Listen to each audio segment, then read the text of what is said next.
Un, dos, tres para seguridad social. Cuando un niño o una niña, un adolescente, un adulto o una persona mayor está enfermo, tiene derecho a que el Estado le garantice asistencia médica. Y si por alguna razón una persona no puede trabajar, debe recibir un ingreso para poder mantener a su familia, hasta que pueda encontrar un nuevo empleo. Todas las personas mayores tienen derecho a una pensión y las madres a un apoyo por maternidad. Los beneficios que contribuyen para que exista protección para las personas a lo largo de toda su vida es lo que se llama seguridad social. La seguridad social es un derecho humano, contribuye con el bienestar colectivo y proporciona medidas para la inclusión. De este modo, se garantizan sociedades más justas.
Un, dos, tres para seguridad social. Prestaciones por vejez. Mi abuelo sale por las tardes a la plaza. Ahí se ve con sus amigos.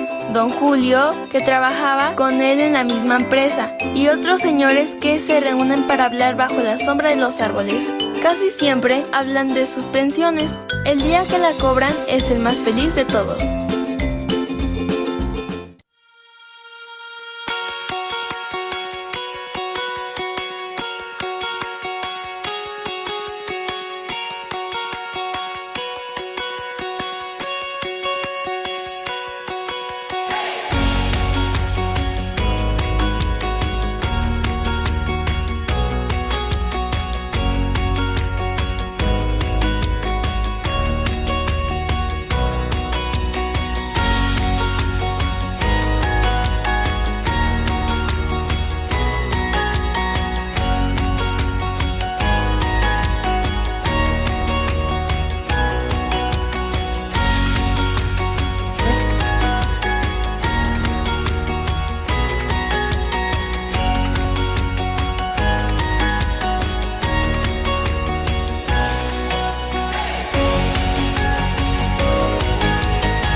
Un, dos, tres para seguridad social. Prestaciones familiares. En mi barrio hay muchas familias grandes, como la mía. Somos 4 hermanos y viene un bebé en camino. Mi papá dice que donde comen 2, comen 3, y donde comen 6, comen 7, porque estamos esperando que el bebé nazca pronto. Por fortuna, ahora va a recibir una ayuda para los gastos que se avecinan. Como dicen, tener un hijo es tener una bendición.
Seguridad Social.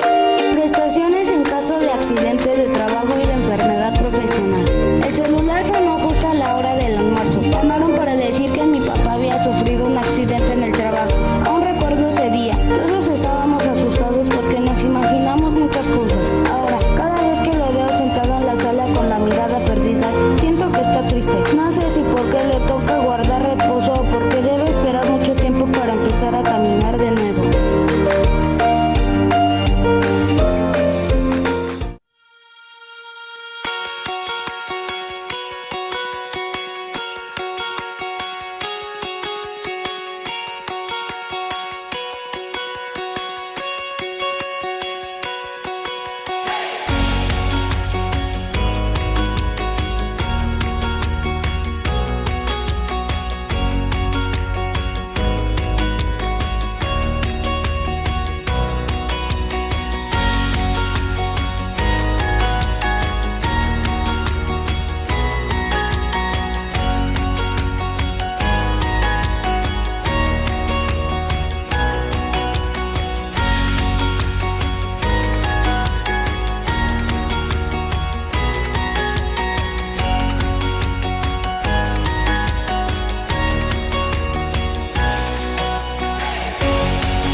Dos, tres para Seguridad Social.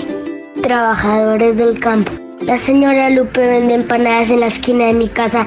Todas las mañanas está ahí, al lado de su cesta. Siempre dice lo mismo. ¡Empanadas! ¡Empanadas! Como si cantara. Antes trabajaba como jornalera. Nos dijo un día que mi papá le preguntó, pero se vino porque allá es muy difícil y ella ya tiene su edad. Lo veo en sus manos cada vez que le compramos.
2, 3 para seguridad social.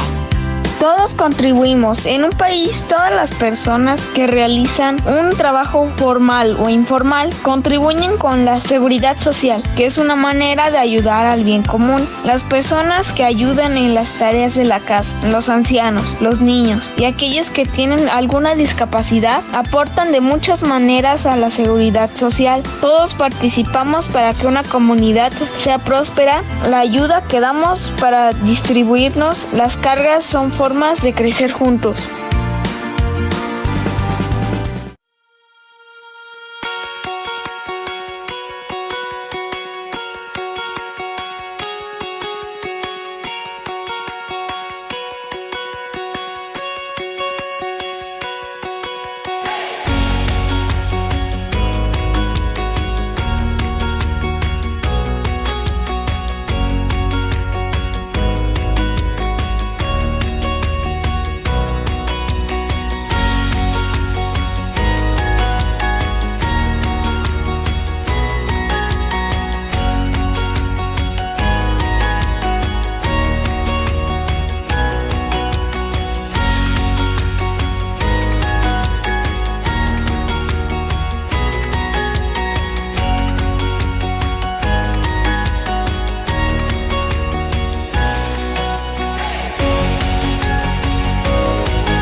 Un, 2, 3 para seguridad social. Cuando un niño o una niña, un adolescente, un adulto o una persona mayor está enfermo, tiene derecho a que el Estado le garantice asistencia médica. Y si por alguna razón una persona no puede trabajar, debe recibir un ingreso para poder mantener a su familia, hasta que pueda encontrar un nuevo empleo. Todas las personas mayores tienen derecho a una pensión y las madres a un apoyo por maternidad. Los beneficios que contribuyen para que exista protección para las personas a lo largo de toda su vida es lo que se llama seguridad social. La seguridad social es un derecho humano, contribuye con el bienestar colectivo y proporciona medidas para la inclusión. De este modo, se garantizan sociedades más justas.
Un, 2, 3 para seguridad social. Prestaciones por vejez. Mi abuelo sale por las tardes a la plaza. Ahí se ve con sus amigos, don Julio, que trabajaba con él en la misma empresa, y otros señores que se reúnen para hablar bajo us all. Thank you for joining this session in this beautiful spring morning in the Inter-American Conference on Social Security in Mexico City headquarters. Of course, We welcome all the stakeholders that have participated in this event or session at a remote level. We have linked ourselves to the Inter-American Seminar, in which we're going to share different cultural experience of Social Security, in which we celebrate the Social Security Week. Before we open the floor for other stakeholders who are part of the Presidium, I would like to inform to those who are present and connected through the Zoom platform, those who are connected through Zoom or digital content or means. I'll tell you that this seminar has the services of simultaneous interpretation. So select the language of your preference and you listen to the selection. If you're using Zoom in your interface, you can click the planet icon and select the language of preference. And so digital contacts or means we have streamed in English, Spanish, and Portuguese, which are the official languages of the Inter-American Conference. And well, so we begin today with an opening ceremony with a welcoming announcement of the General Secretary, Mr. Belarca Hernandez. He is a Mexican in origin. He has a business administration degree from Tecnológico de Monterrey. He graduated with honors and he has a master's in economy thanks to the tech. He's also been receiving different accreditations and has been a post holder of international affairs. And he has led the Department of Planning and Budgeting of the Mexican Institute of Social Security. He's also led projects and coordinated the operation of the popular insurance agencies of government and worked in different positions in the Mexican government at a federal level and international level. He was also the part of the Colombian Agency of Culture, Foreign Affairs, and the Ministry of Economy. He has been working as a consultant in budget planning strategies for international agencies like the Inter-American Development Bank and the United Nations Program for Development and Ministries of Government of the Mexican state. Dearest Secretary, the floor is yours, sir.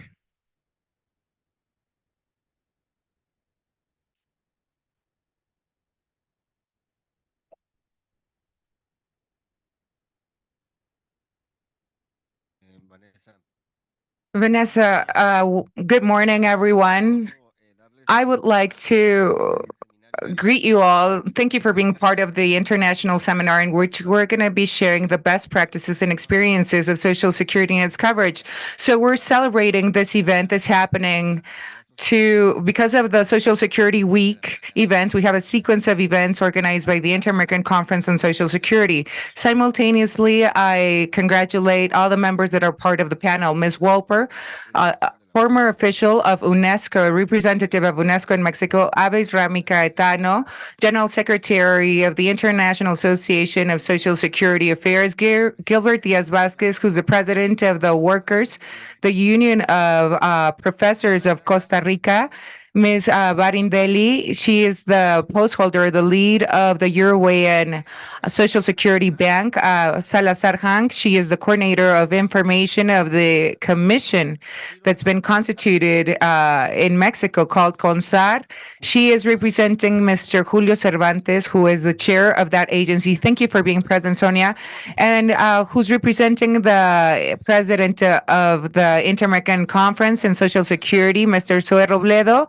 In his representation, we have Mr. Hernandez Avila. He is the post holder of activities at IMSS and Social Security Studies. Thank you, sir, for participating. And of course, Manuel Hernan Diaz is also part of the Presidium. Thank you very much for coming to Mexico. And Vanessa, you'll tell us exactly what the bio of Manuel is. During these 2-day seminar, it's an international seminar. We're going to be discussing core subjects, which are the backbone of our hard work and the development of Social Security culture. Recently, we have turned our efforts into moving forward and fostering the projects and initiatives that have a continental scope to strengthen culture, education, and raise awareness regarding the aforementioned subjects from early stages of life. What drives us or motivates us to have this seminar is the fact that we have a firm belief we can only achieve universal coverage of Social Security if we have informed citizens regarding the Social Security rights, the benefits and schemes, the paths to obtain the benefits and exercise the rights and the obligations that are a consequence.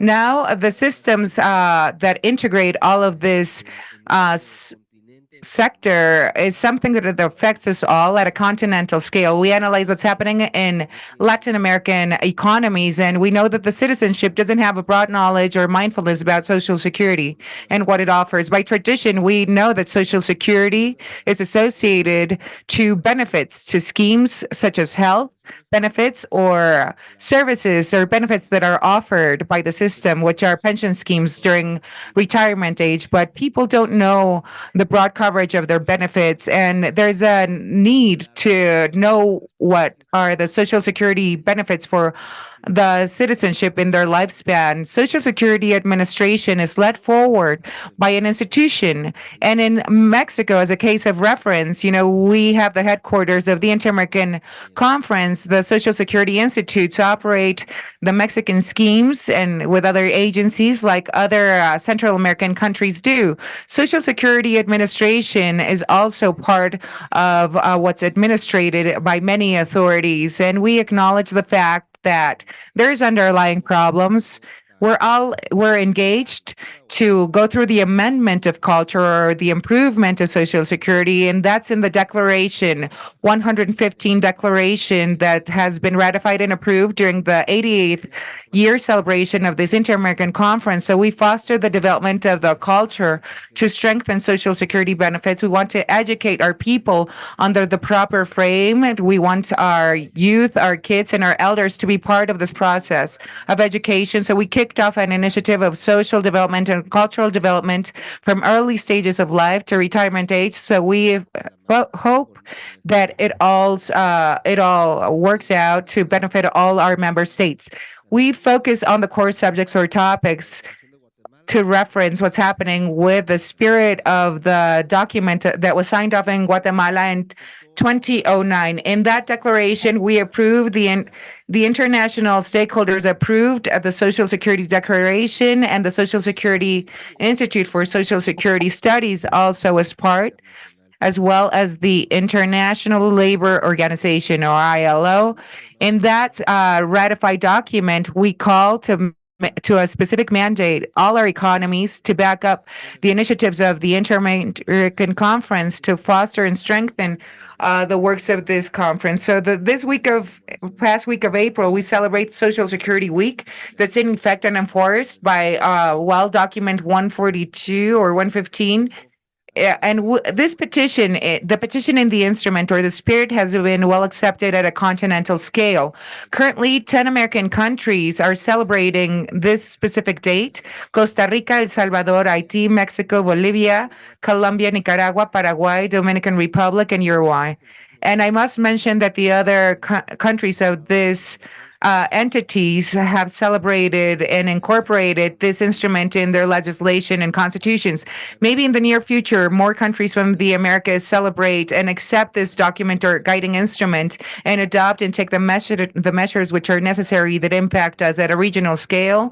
It's clear to us that during these week of efforts, and we create the proper mechanisms to inform the citizenship regarding specific topics of Social Security with cultural programs, educational programs.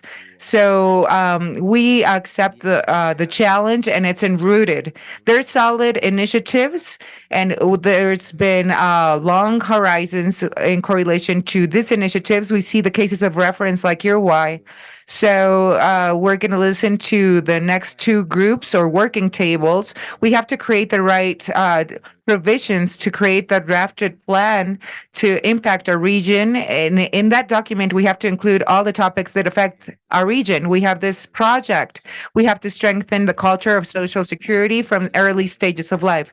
This initiative has a scope of the whole hemisphere. We want all our programs to impact all the people in their developments so they get to know what Social Security is and how it impacts their life.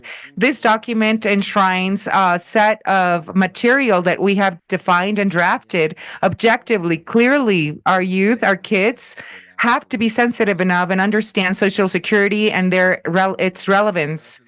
As I mentioned a moment ago, we're not finding the silver thread here or reinventing the wheel. We're all inspired based on the Uruguayan protocol or model that's been implemented. So we'll explain what the Uruguayan document's all about. We have drafted this technical material that they're all worded, drafted, they're all neutral, and they're frame so they can be replicated and used in all the continental nations, in all the nations of this continent. We have drafted and outlined the frame of 12 images or postcards that enable us to visually analyze and understand the concepts, the constructs, social security benefits for boys and girls. So these instruments were created in workshops 1, 2, and 3, in which we're fighting for social security.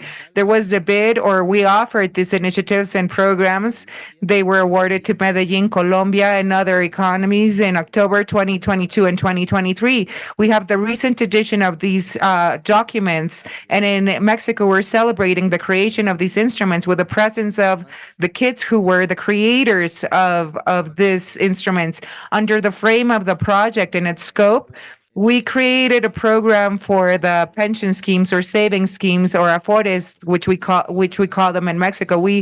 We created all these information postcards, and we worked with the pilot programs and received the observation and feedback from different agencies or entities. And what follows is for us to spread the knowledge, disseminate knowledge of all the material that's led us to create 4 booklets with a lot of information, and the content of these instruments are created to be distributed amongst all our youth. These should be referenced in the ministries of education of the Americas at a continental scale. We have worked together as economies for years to create this, and tomorrow we're celebrating the creation of this aforementioned program. We're going to disseminate the output or the result of the program. We will broaden the scope of our activities in this field. We're going to be launching programs, workshops for higher studies with different social security disciplines. We will continue articulating the syllabus with experts in the field, the academia, educational institutions at a continental scale. So we're going to be paying close attention to this list of activities and sequences that we're going to be executing in the near future. We want to disseminate the knowledge with a core material of support, material resources which have been developed with the Inter-American Conference, because we're engaged with Social Security. We're going to develop or celebrate the use of 2 micro websites or sites in which we will have the accrued instruments of this creation.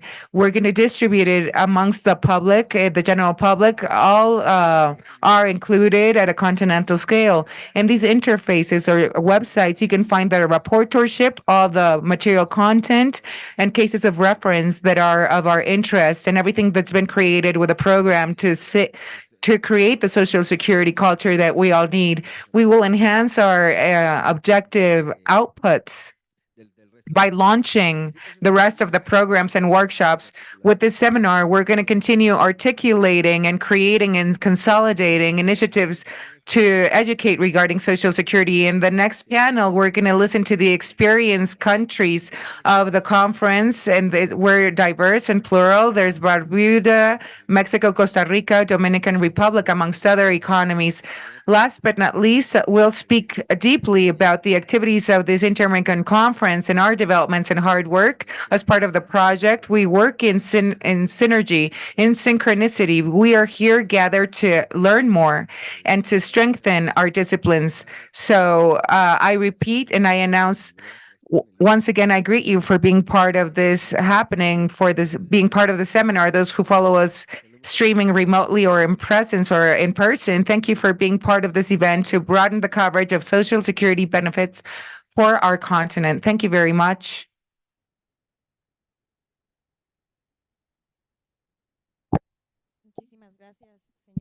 Thank you all very much. Thank you, Mr. Secretary, for your kind words and for explaining what we're doing, the hard work of this conference and what you've all done.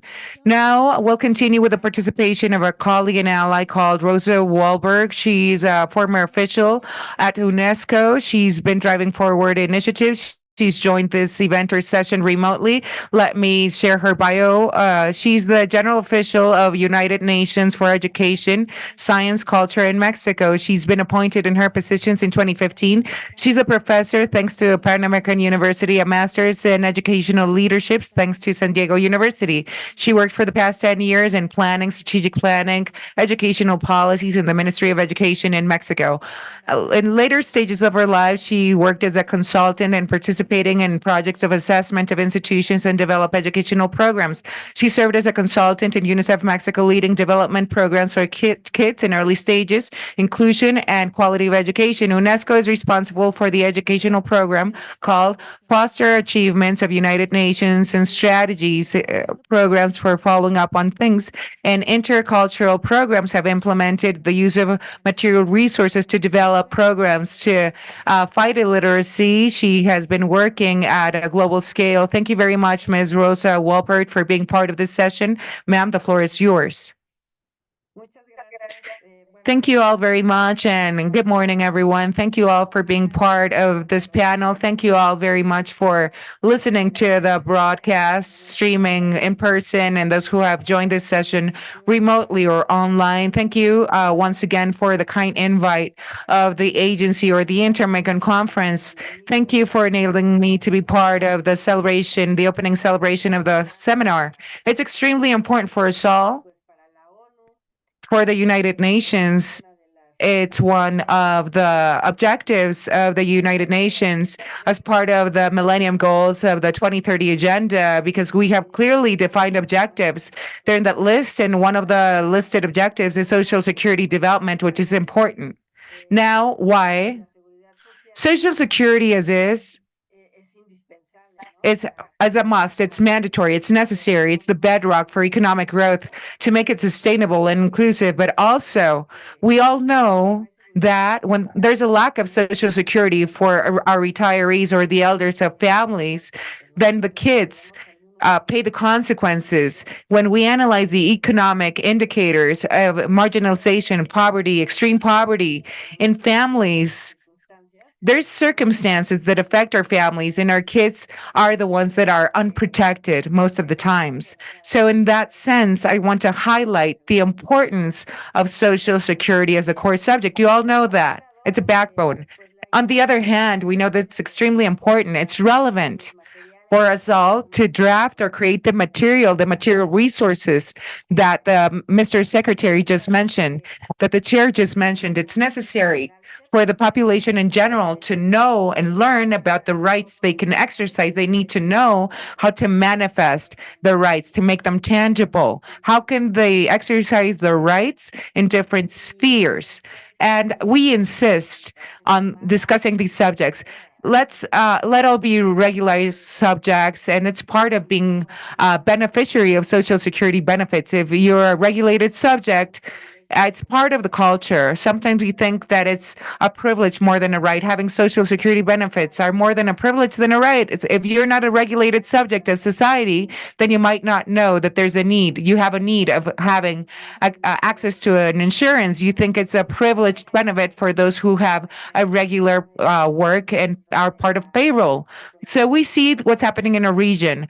Economy, when it's not regulated or subjects are not regulated, then it affects our macro economy. So after the pandemic, we see the economic sectors or layers in society, and subjects were no longer regulated in Mexico. Most of the citizens aren't regulated subjects or contributors, but at a regional scale, we studied with ECLAT or CEPAL, with ECLAT, we see that the workforce they're not regulated subjects. There's a nullified action of Social Security benefits for our societies. And who receives the negative impact mostly? Our kids, our girls, our boys, our elders. And I must interpret the relevance, the importance of having created the material. I mean, the wording of it, what's enshrined. A lot of students participated in these initiatives, and these impact families. It's important for all of us, to have access to the material. Social Security is not just a benefit. We need to understand that Social Security is a subject or a topic that must be known. We have to build that culture. People or the citizenship can start first by analyzing their access to benefits.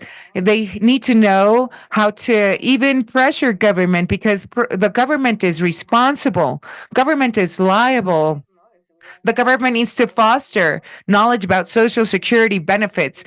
What's enshrined in our law. In our codes, we see that being a regularized subject is part of law. It's all built in the codes and instruments. It's the laws and rights enshrined the rights of our people. But if you're not a regulated subject who is part of a regulated economy, then how can you exercise your rights? So we need to raise awareness. We need these points to be known. We need to be capable of providing, to be capable. I mean, if you bear knowledge, then you can demand or exercise your rights. And most of our population should have access to Social Security. Part of Social Security, and it branches out to the services being offered.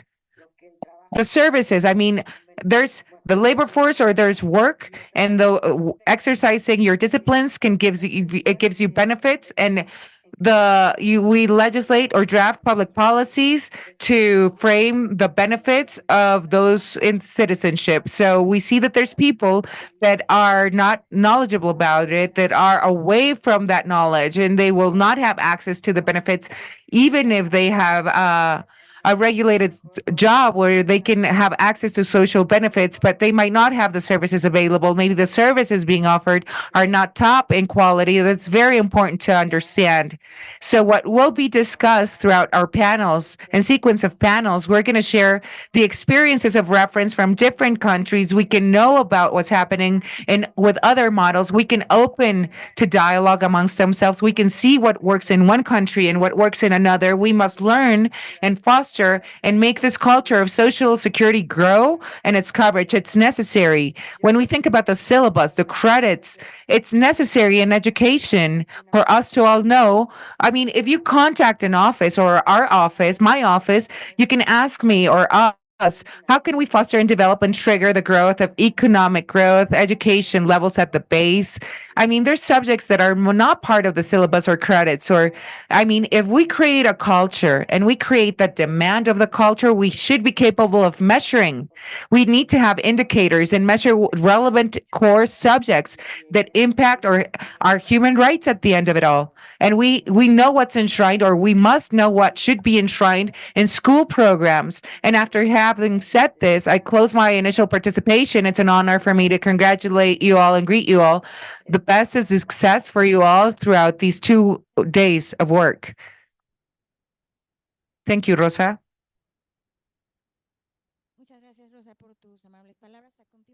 Thank you so much for your kind words. Next, General Secretary of the IIS, Marcelo Ariz Caetano. But, well, he gave us a video to be presented. But before that, I would like to give you his resume. PhD by the Catholic Brazilian University, a lot of academic and management experience in the social security environment. Before this position, Mr. Caetano had the role of Secretary of Social Security in Brazil between July 1995 and 2005. He was the coordinator of actuarial work, accounting, and technical studies in the Ministry of Social Security of Brazil. After being 6 years the main researcher for Social Security in the Institute for Applied Economic Research between 2016-2018, he was the manager for inequity studies of poverty in this Brazilian institute. Long experience in pensions, demography, social security coverage on equities and poverty.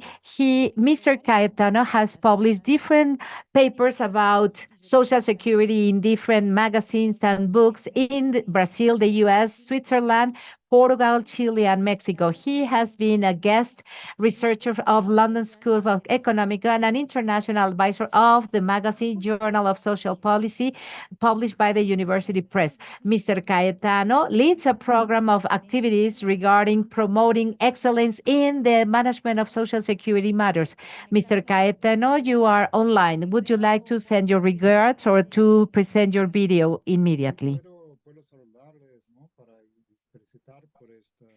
Well, first of all, I would like to commend you all for promoting the culture of Social Security uh, and all this great work.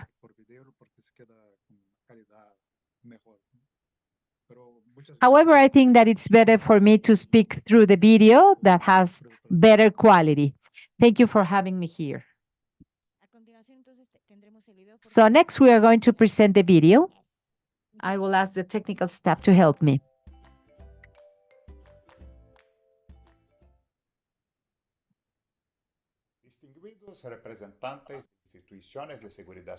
Distinguished members of Social Security entities in Latin America. For me, it is an honor to be invited here.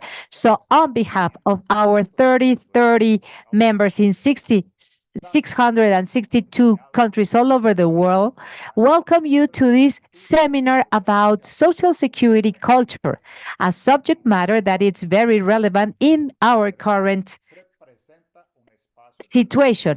This is food for thought, and it represents a space of collaboration where we are going to talk about the relevance and the impact of Social Security in our societies, and it's going to talk about the experiences of different institutions in the region regarding education and Social Security. We are living in an ongoing changing world. Social Security is the fundamental pillar to ensure the benefit and the protection of humanity. Therefore, more than ever, is to speak out about how relevant it is to have a culture of Social Security. This is a subject matter that we have been working in Brazil for several years with different seminars, webinars, and in our guidelines, we have a lot of pillars for Social Security, reminding us that this type of communication should be affordable, inclusive, and undiscriminatory so they can adapt to every audience, and they have to make use of all the means, including the new means that have emerged with the development of technologies to outreach everyone. For the development of a Social Security culture, it's important to have partnerships with different public and private institutions and having speakers that will talk about the results and will promote an ongoing improvement together with updating information and implementing new systems as necessary. In conclusion, this seminar represents a great opportunity to continue strengthening our understanding, our engagement with the Social Security culture. I believe, I am sure that with these discussions, we are going to move forward towards a more safe and more inclusive society. The best of success in your seminars. Thank you.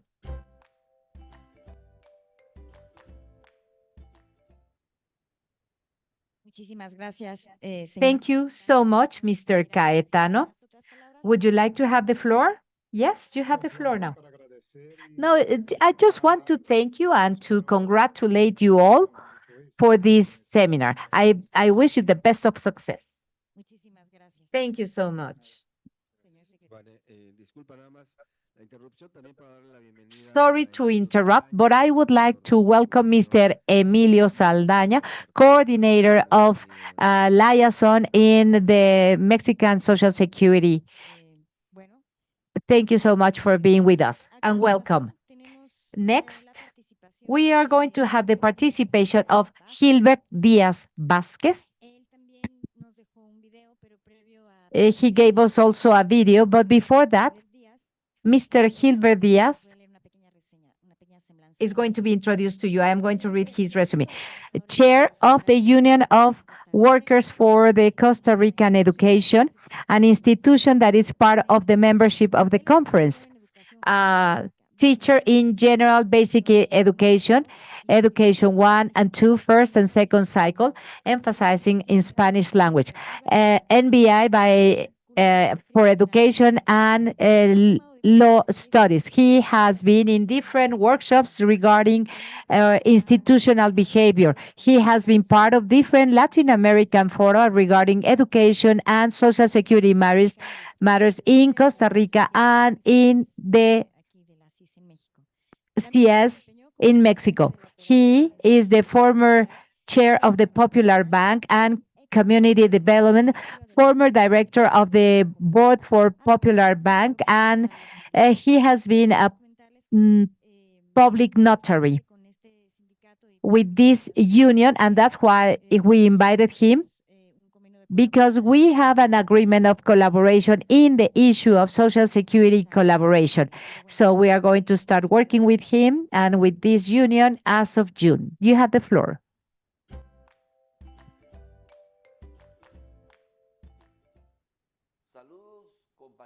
My regards to all my dear colleagues. In the framework of the Social Security Week 2024, from the Union of Workers for Costa Rican Education, we would like to send you our regards to all of you that are participating in this international seminar about the culture of Social Security.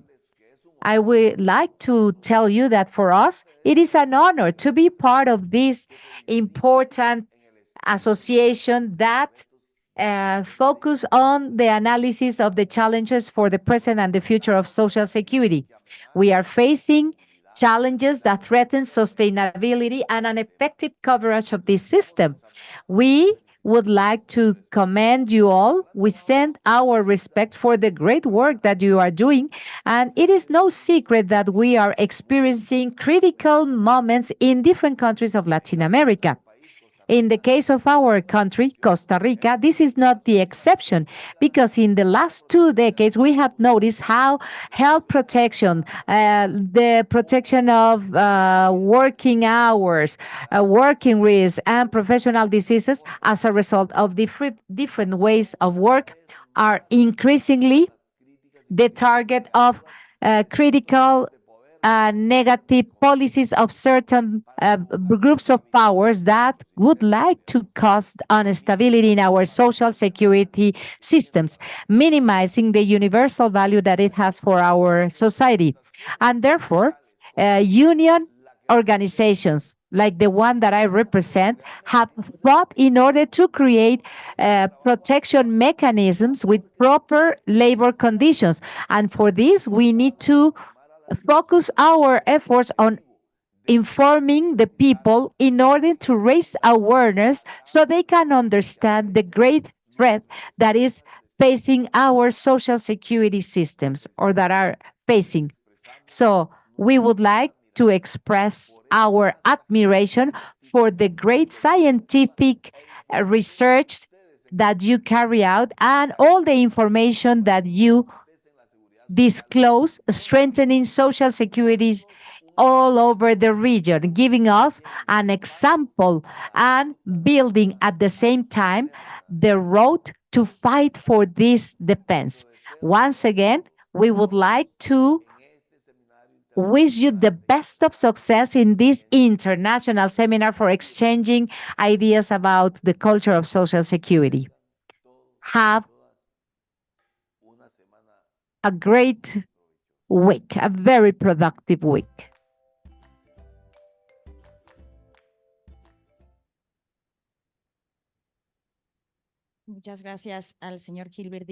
Mr. Gilbert Diaz, thank you so much for your message. And of course, thanks for being a member of this conference. Next, welcoming words by our colleague, the chair of the Social Provision Bank from the Urbay, Daniela Barengeli, who is with us remotely. I am going to read her resume. Public accountant by the Economic Science and Administration School of the Republic. She has a master's degree in tax studies in the University of Montevideo. She has been a counselor for the National Parliament, director of the National Committee for Society and Information, director of the project CAICI in academic Industrial Center for IT, National Coordinator for E-commerce in the Mercosur, Coordinator of the Educational Connectivity Program, Chair of the Commission for Contracts, and a teacher in the Technical Professional Committee. Mrs. Barindelli, you have the floor. Thank you for being with us today. Good morning. Good morning to all of you in Mexico. Good afternoon for us in Uruguay. Dear colleagues, dear guests and participants, it is quite a privilege for me to be here with you in this international seminar about Social Security culture. As a director of the Social Provision Bank in Uruguay, I would like to send my regards and to thank you all for giving me the opportunity to have me here and to discuss strategies to strengthening the understanding of social security in our societies. In Uruguay, the Social Provision Bank has been a trailblazer by implementing an ambitious program for Social Security education that started back in the year 2007. This program is the result of a need, as you already mentioned, to narrow down the knowledge gap about rights and duties that every citizen has in our social security system. The initial studies show that many citizens in the country, especially the most vulnerable one, had no access to their corresponding benefits because there was a lack of knowledge. Our focus has been inclusive and educational. So we have integrated the teaching of Social Security as part of the curricula of all the public and private schools in the country. Small schools and for young people in secondary, high school studies, young people receive information about the main value of Social Security as a human right. A key element of our program has been the ownership of knowledge. Every student receives manuals that were specifically designed to understand this education, and they can outreach families and community to promote a dialogue regarding solidarity and collective responsibility. Besides this, these manuals are affordable. Therefore, they are sustainable on time. We have received great feedback with great results. Uruguayan young people not only learn about the benefits that the system offers to them, but they also become critical, active agents for their own well-being, their societies, and their families. It is an education that builds citizenships, that teach them how to value and to support a system that is going to be with them before they are born and during all their life. This seminar undoubtedly represents a great opportunity for all of us in order for us to learn from each other, to share our strategies, and to strengthen our links with a common objective. Make decent and universal social security. I am sure that joint efforts and by sharing our knowledge, we can make sure that social security is not only going to be understood and valued, but it's going to become an affordable and fair reality for all of our citizens. Thank you for your attention. Thank you for allowing me to be here with you today. I am so much looking forward to listen to your experiences and to be able to discuss how we can work together in order for all of us to accomplish our goals. Thank you so much.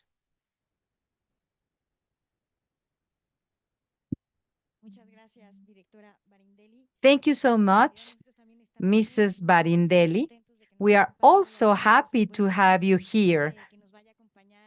And it is an honor for us to have you here in the next sessions to share with us the great experience that Uruguay has in this subject matter.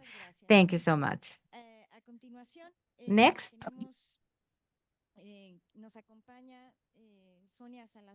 Sonia Salazar Ham, General Coordinator of Information of the Savings Commissions for Retirement. She is with us. Welcome, Sonia. And before giving her the floor, I would like to read her resume. Sonia Salazar has an MBA in Law Studies by the Autonomous University with degrees. She has a master's degree by the London School of Economic in Political Science. She started working in the year 1992, and since then she has had several public positions. Technical in processes in the radio diffusion, technical secretary in the Commission of Urban Development and Establishment of Territorial Reserves. In the Assembly, in the second legislature, she has been working there. In the financial sector, she has been working by building links with the different branches of the power.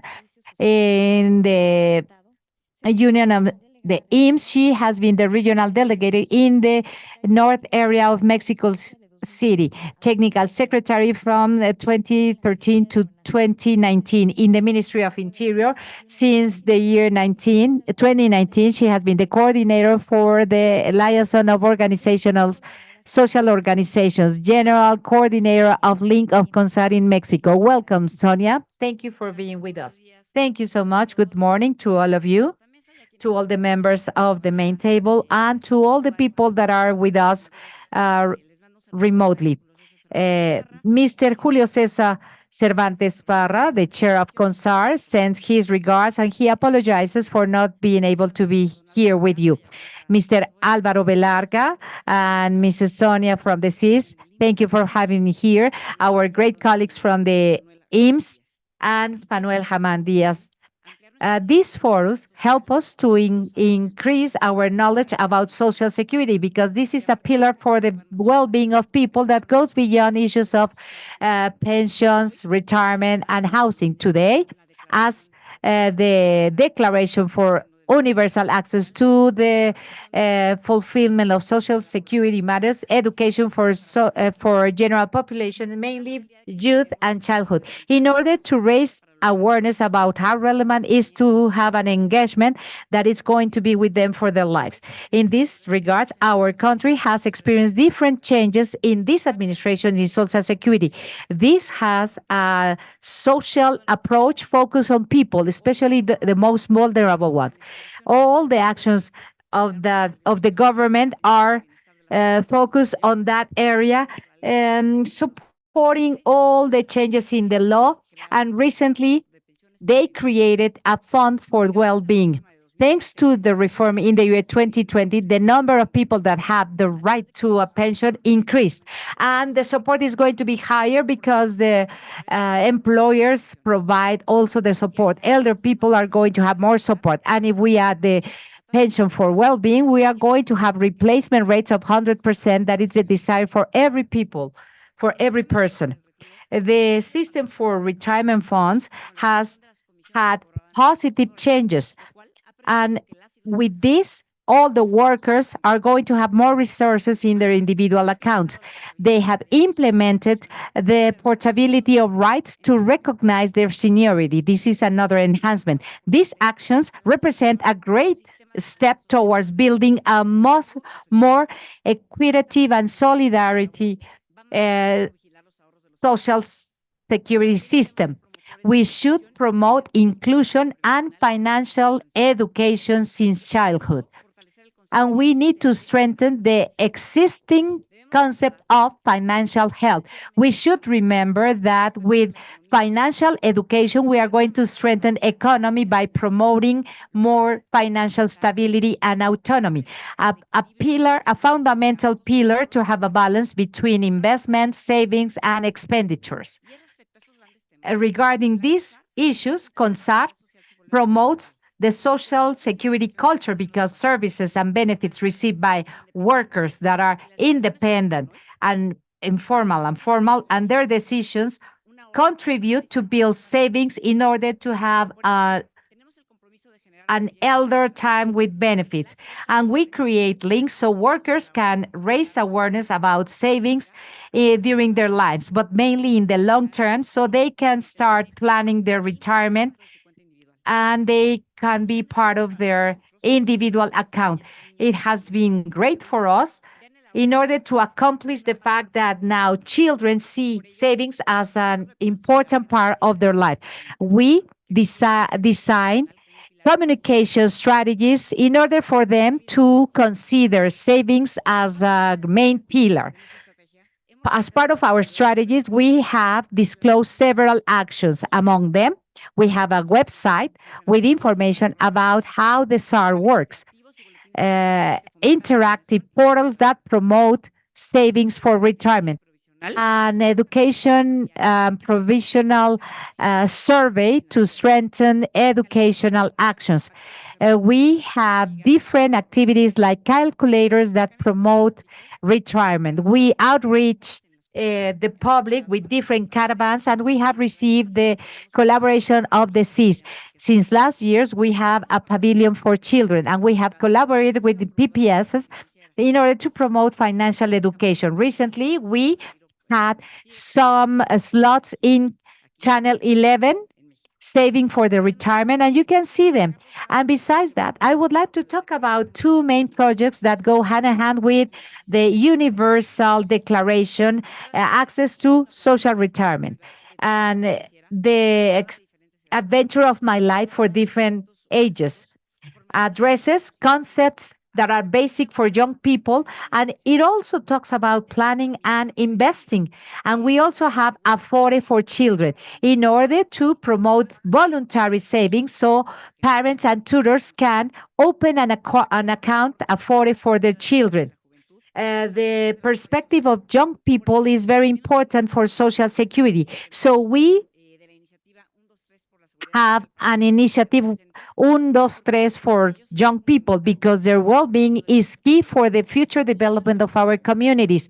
It is our responsibility to make sure that we are going to give them a prosper and safe secure them for them, promoting their rights and building a social security that is robust and affordable requires the participation of all the sectors. So CONSAR reaffirms our commitment to promote the benefit for elder people and to promote the culture for social security for vulnerable populations. We would like to thank you for having us here in order to start promoting this pillar for social security. We all deserve to have a prosperous future aside from our working situation. Thank you.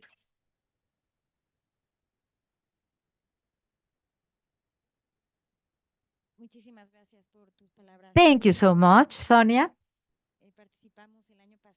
Last year, we were part of the Afores exhibition for elder people, for young people. So hopefully we can repeat this. That is going to be held in June 2024 from 18 to the 24. Before giving the floor to Dr. Hernandez, I would like to introduce our dear friend, Manuel Diaz. He is with us here in the headquarters. He has developed these materials Of course, with the technical support by many people at the CISS, and we would like to thank you all for your participation. But let me introduce him. He is with us. Our secretary asked me to read his resume, and then you will have the floor, okay? Manuel Anan Diaz, an MBA in literature by the Andrés Bello University, and the Cientarum in Science and Applied Arts, Misión Televisión, coordinated the Department of Selection of Book for Young People, and he managed the Paramo magazine. He has had different conferences in Latin America, Europe, and Asia. A guest professor in the Master Gretel from Child Literature and author for creative literature, created the international grant of the Eukenbeek mentioned to develop investigations about old books for children. With the support of the French embassy, he conducted a research on the life of Julio Verne. He has been awarded several times in Venezuela researching children literature, and he has published the magazine of children's literature in Latin America, and he has been the jury of the Hans Christian Andersen Award from the Bologna Lagarde and the Biennale of Bratislava. He has developed different proposals for researchers, and he is a corresponding member of the Venezuelan Academy of Language. Welcome you. It is an honor to have you here. And he is going to talk about his publications. Thank you very much. Good morning. I thank tremendously the presence of our audience, everyone who has joined us for the seminar. And I thank the General Secretary of this entity, our Dr. Alvaro Velarca, Vanessa. Thank you, Miguel. Thank you, Laura. All of the stakeholders involved. Thanking you for making this project feasible, for giving this project live, the project that we're going to submit to you all during this day of work. For me, it's been a challenge. I come from the world of children's literature, and I've worked with communities, indigenous populations, and with rural peasant communities for many, many years now. And I've had the opportunity to develop many initiatives or proposals to continue the development of our professors and librarians in LATAM. For over 32 years, that has been my job. You know, besides that, I've been building myself. I constituted myself as a solid researcher in the children's books sector that's very rare, that depends on personal will, that depends on pocket money, and it depends on personal time. I am linked to the academia with many universities. I've had a lot of experience in the development of all levels and fourth level, like accreditations of children's books. There's rare institutions or universities that have this syllabus or this discipline of literature and the specificity of the subjects that I foster, such as reading habits. I don't want to take this time to talk about me. I'm here to thank you all for the opportunity, for having the opportunity to have in my hands the project. This material project was an initiative, a concept, an abstract idea. We wanted to build material resources for kids, boys and girls, teenagers. This work is material. It's the corpus of a sequence of books that have 96 pages each with 21 topics, different topics that enable the reader to understand the full umbrella and spectrum of subdisciplines that are part of Social Security. At the beginning of my professional development, I was ignorant and I started researching Social Security. And Social Security for me was exclusive. It was the exclusive benefits of a person and the rights of a person if they suffer an accident in the workplace or their aging population, and they could receive a pension for having worked for many, many years. But Social Security opened itself up to me in a splendid way, because when you're working with kids, when you're working with professors in complex scenarios, in abundant scenarios, and LATAM is full of contrast. And there's so many cross-crop subjects that affect America. There's social injustice, migration is an issue. I'm Venezuelan in origin, and I'll tell you that 8 years ago, approximately, or I've seen 8 or 9 million Venezuelans flee the country. And that occurs, that happens in Central America when countries or economies face violence.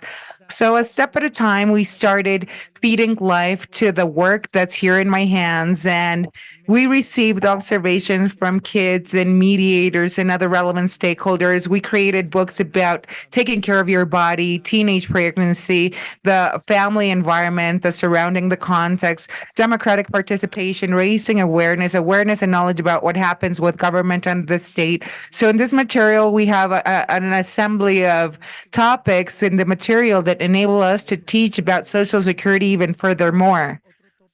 Another important topic for us is the essence of the book leads us to open up to that near future. We don't see that future, but we face that future. There's important ruptures happening between generations or cross generations. There's alpha generations after the centennial generation, the X generations, Gen X, we all use new technologies with our new generations. There's AI or artificial intelligence developments that changes the way in which we're part of the workforce and how we relate with our peers, colleagues, and other members of our surrounding or context. So I celebrate this initiative that had the support of the Inter-Migrant Conference. I celebrate the fact that this material has led us to join the session today, and I'm anxious to learn about other experiences or cases of reference like the Uruguayan developments. That's very important. And other things that are happening in the region. For me, that's a clear objective. That's why I'm here with the attitude of I'm always learning. And I want to learn from other countries. I want to learn about Social Security cultures in other economies. For me, apart from what I've said, this is experience. And amidst the experience that I've earned or accrued, I'm still hunting, looking for material that's so abstract, material topics that seem so far away, so legal in their nature, so economic. And you have to share all these topics or the syllabus with kids that are constituted by flesh and bone, that are living in rural, underdeveloped economies, in farmlands or marginalized regions. This material has its history. This project was approved in Medellin with a ideographic or the postcards that are bullets of information that have been created by kids and professors that has led us along the right path. The material that's created is never perfect, so we have to constantly reach that perfection with the right soul, the spirit, and with the pleasure and honor of creating literature using the element of creation and creativity that's vital to keep our societies in harmony, balance, fairness, and well-being. So thank you all very much.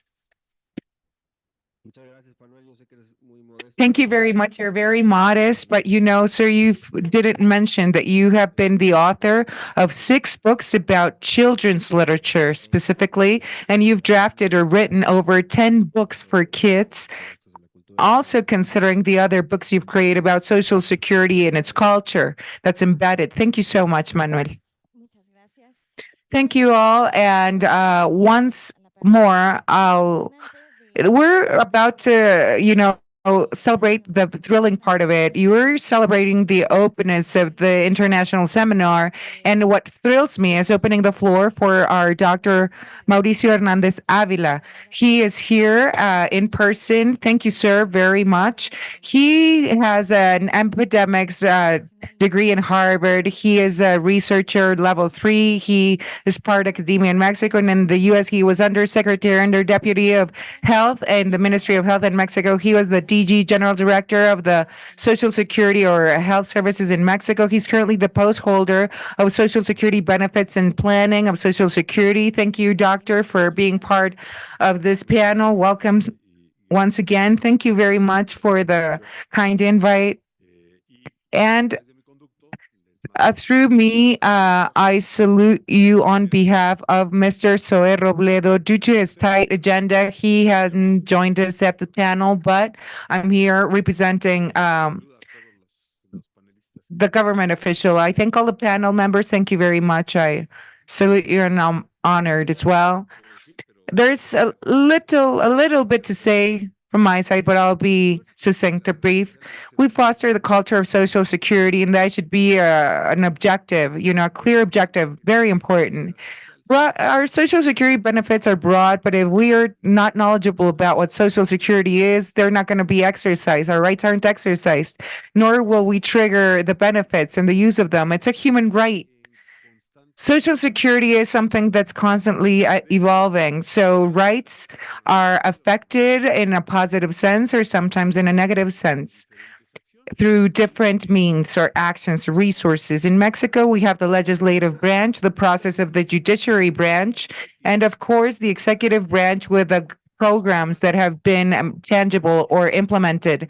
This enables us to communicate this broader coverage or the variations or fine tuning of the matter, which is highly complex.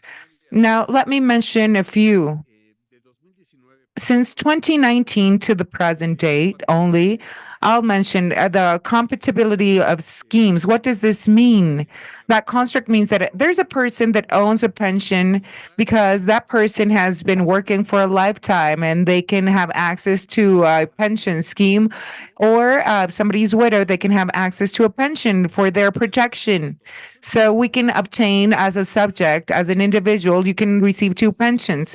Another construct, there's medical care leave, or there's parents that are insured that have kids that turned up to 16 years old, and they can have a diagnosis of cancer. If somebody suffers cancer in the household, they can be absent from the workplace with the protection and subsidy from the labor force so they can support their child during the condition or the disease that they live. It's very important. That benefit, for example, is 60%. It's a new benefit that's offered by the Institute that covers 60%. And it was implemented under a specific construct by government in some sort of camouflage. And we want this benefit to be known by the citizenship and exercised.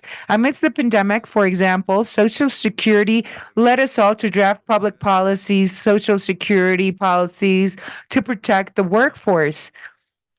So we drafted, and this is branched out into two. There's two leaves due to COVID, and you had a permit to leave the workplace because you're living with COVID. If a worker called the workplace and said, I'm having a headache, I can't, my senses are done, I can't taste nor smell, those were the classical symptoms of COVID. So they could, by digital means, receive the permit to be at home offices or supported and subsidized by government. And this helped the workers stay at home. And we try to fight the spread of COVID. To deal with the paperwork of receiving that permit, you had to contact your employer, the financial institutions, and other stakeholders or links in the whole process, so the same thing was applied to other types of workers, and they could also go through the process of achieving a maternity leave permit and support mechanism through digital means or channels.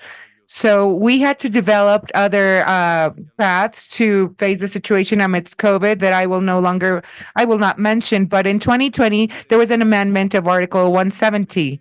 And that amendment cut down the worked weeks to 150 work weeks. Just a few Mexicans know this about this amendment. That was a public announcement.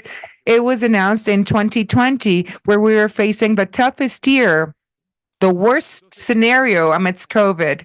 So there's clearly pendings in our agenda. We need to inform and spread the knowledge about this. Another important step forward that impacts with significance, we eliminated discrimination due to gender when our people needed to have access to daycare systems and the network. We eliminated the word male or female in the law. Now, after the amendment, is a working person, so parents, whether irrespective of gender, they could have access to that benefit of Social Security. So the daycare systems and network and at IMSS were going to be saturated, but no, the coverage was there, but what made it all feasible was the fact that the workers, I mean, it wasn't, the daycare systems were saturated because the workers weren't aware or didn't know that they have access to daycare systems for their children. And that's happened to us with women that work at the household or domestic workers. If we asked the workers if they wanted to have access to a daycare for their child,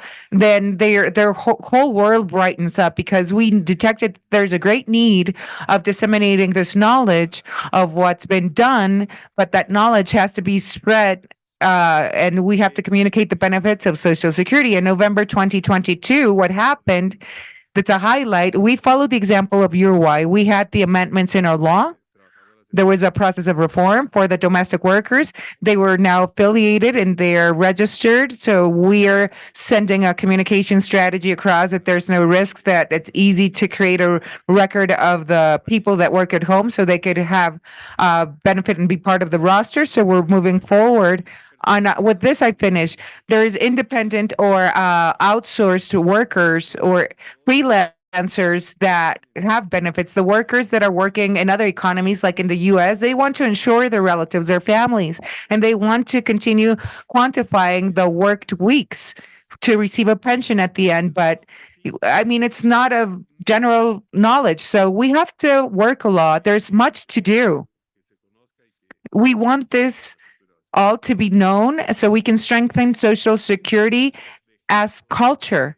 What are we doing to set the example? Important examples now. What we're doing right now, we're working and fighting illiteracy.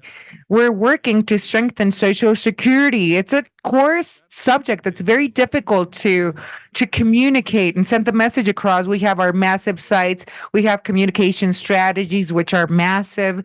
We're working with the CTM, the Workers Union of Mexico.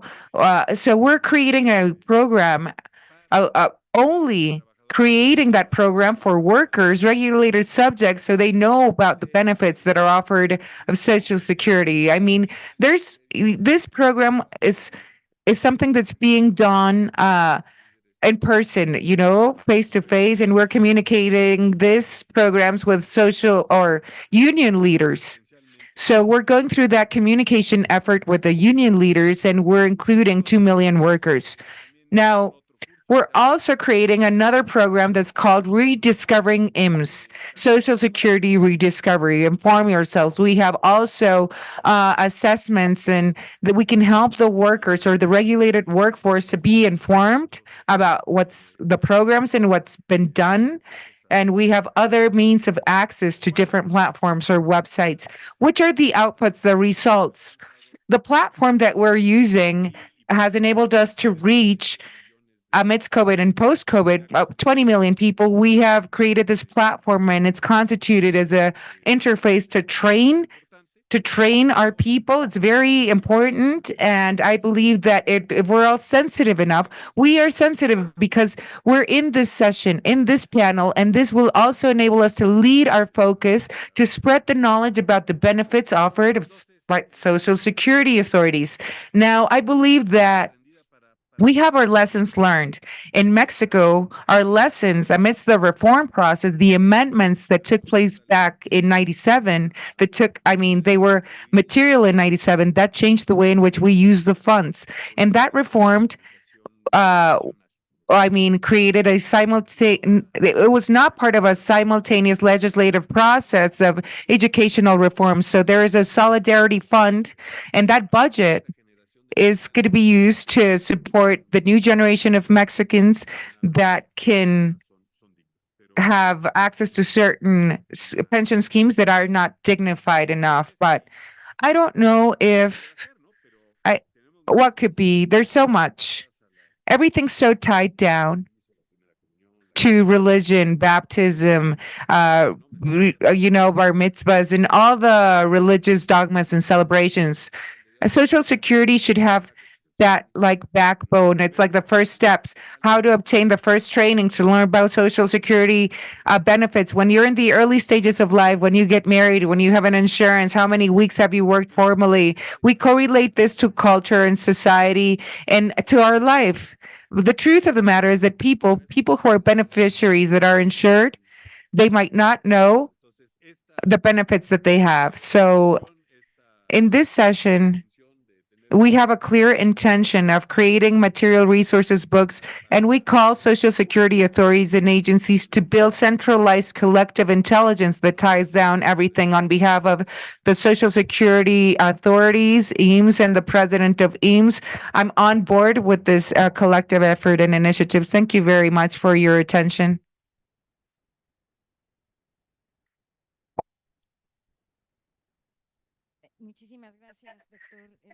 Thank you, sir. Thank you, Dr. Hernandez. And we thank our panel members. Thank you for being here at the Presidium in person and those who are linked to the session remotely. Thanks to all who sent your videos. We thank Manuel, Sonia, Mr. Secretary, Dr. Emilio. Thank you all for being part of this session. Don't know, sir, if you'd like to express your announcement to celebrate the closure of this initial panel, and we welcome you once again to be part of this international seminar. And thank you for staying with us. There's certifications of your participation, and you're going to be issued one if you're here in the afternoon sessions. Sometimes we're asked to issue a certification, but you have to be present. Mr. Manuel Hernandez will continue with a seminar that starts at 4 at a remote setting and in-person setting. Stay with our conference streaming. We're a bit delayed or off schedule with today's agenda. We have a 15-minute delay, but we're going to continue working, and we're going to start this first work table where we're going to listen to some of the cases of reference based on the membership's experience. The moderator of this dialogue is going to be led by Mr. Daniel Ramirez, and he'll take the floor. Sometimes I consume time taking the mic, but thank you very much for joining us once again.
Costes para Seguridad Social. Trabajadores del campo. La señora Lupe vende empanadas en la esquina de mi casa. Todas las mañanas está ahí, al lado de su cesta. Siempre dice lo mismo. ¡Empanadas! ¡Empanadas! Como si cantara. Antes trabajaba como jornalera. Nos dijo un día que mi papá le preguntó, pero se vino porque allá es muy difícil y ella ya tiene su edad. Lo veo en sus manos cada vez que le compramos.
despesa y seguridad social.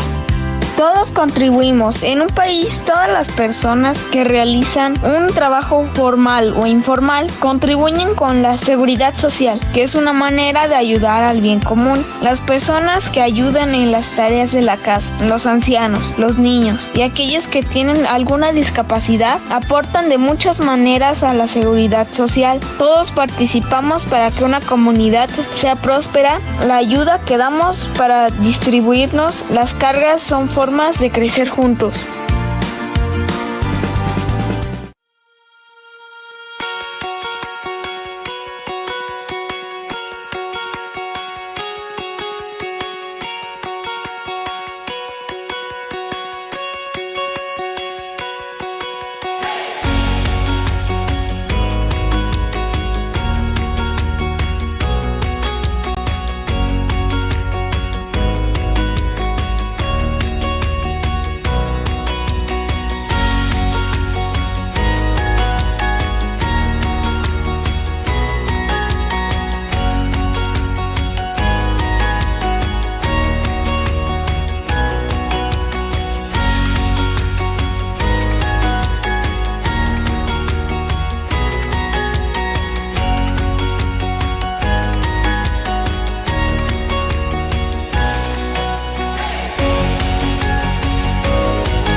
Un, dos, tres para seguridad social. Cuando un niño o una niña, un adolescente, un adulto o una persona mayor está enfermo, tiene derecho a que el Estado le garantice asistencia médica. Y si por alguna razón una persona no puede trabajar, debe recibir un ingreso para poder mantener a su familia, hasta que pueda encontrar un nuevo empleo. Todas las personas mayores tienen derecho a una pensión y las madres a un apoyo por maternidad. Los beneficios que contribuyen para que exista protección para las personas a lo largo de toda su vida es lo que se llama seguridad social. La seguridad social es un derecho humano, contribuye con el bienestar colectivo y proporciona medidas para la inclusión. De este modo, se garantizan sociedades más justas.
Un, dos, tres para seguridad social. Prestaciones por vejez. Mi abuelo sale por las tardes a la plaza. Ahí se ve con sus amigos, don Julio, que trabajaba con él en la misma empresa, y otros señores que se reúnen para hablar bajo la sombra de los árboles. Casi siempre hablan de sus pensiones. El día que la cobran es el más feliz de todos.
2, 3 para seguridad social. Prestaciones familiares. En mi barrio hay muchas familias grandes, como la mía. Session of Exchanges of Social Security Culture. This is an international seminar. This seminar, international seminar. So for our international audience, we have simultaneous translation. Please find it in the bar below the screen. So I'll speak in Spanish. Nosotros contaremos con traducción simultánea que podrán encontrar en la plataforma de Zoom. Tendremos participaciones en español y en inglés en este panel. En particular, veremos las experiencias de Uruguay, Canadá, Cuba y República Dominicana en materia de seguridad social. Estamos por comenzar. We are about to start with the next presentation. We have the participation of the Social Provision Bank, Employment and Social Development Agency from Canada, from the Social Security Institute from Cuba, and the Dominican Republic Council. The first participation is Mrs. Daniela Barindelli, Director of Social Security Prevention Bank in Uruguay. She is going to share the great experience of PPS, public accounted by the School of Economics and the Administration and master degree in taxes right by the Montevideo University. She has been advisor in the National Parliament, director of the Unit of National Committee for Information, director of the project of the Industrial Academic Center for IT, national coordinator for e-commerce in Comersur, president of the Contract Commission, and professor of the Technical Professional Unit. Mrs. Barindelli, thank you so much for being in this seminar. For us, the Uruguayan experience has been a guideline. You are the best representative to share with us your experience. You have 20 minutes for this participation. Thank you so much. Good afternoon to all of you. I have an honor. The honor is for me to be here with you, as I mentioned to you in the beginning of this seminar. I am going to share my screen to explain to you the program for social education in Uruguay. This is the training that we have in Uruguay.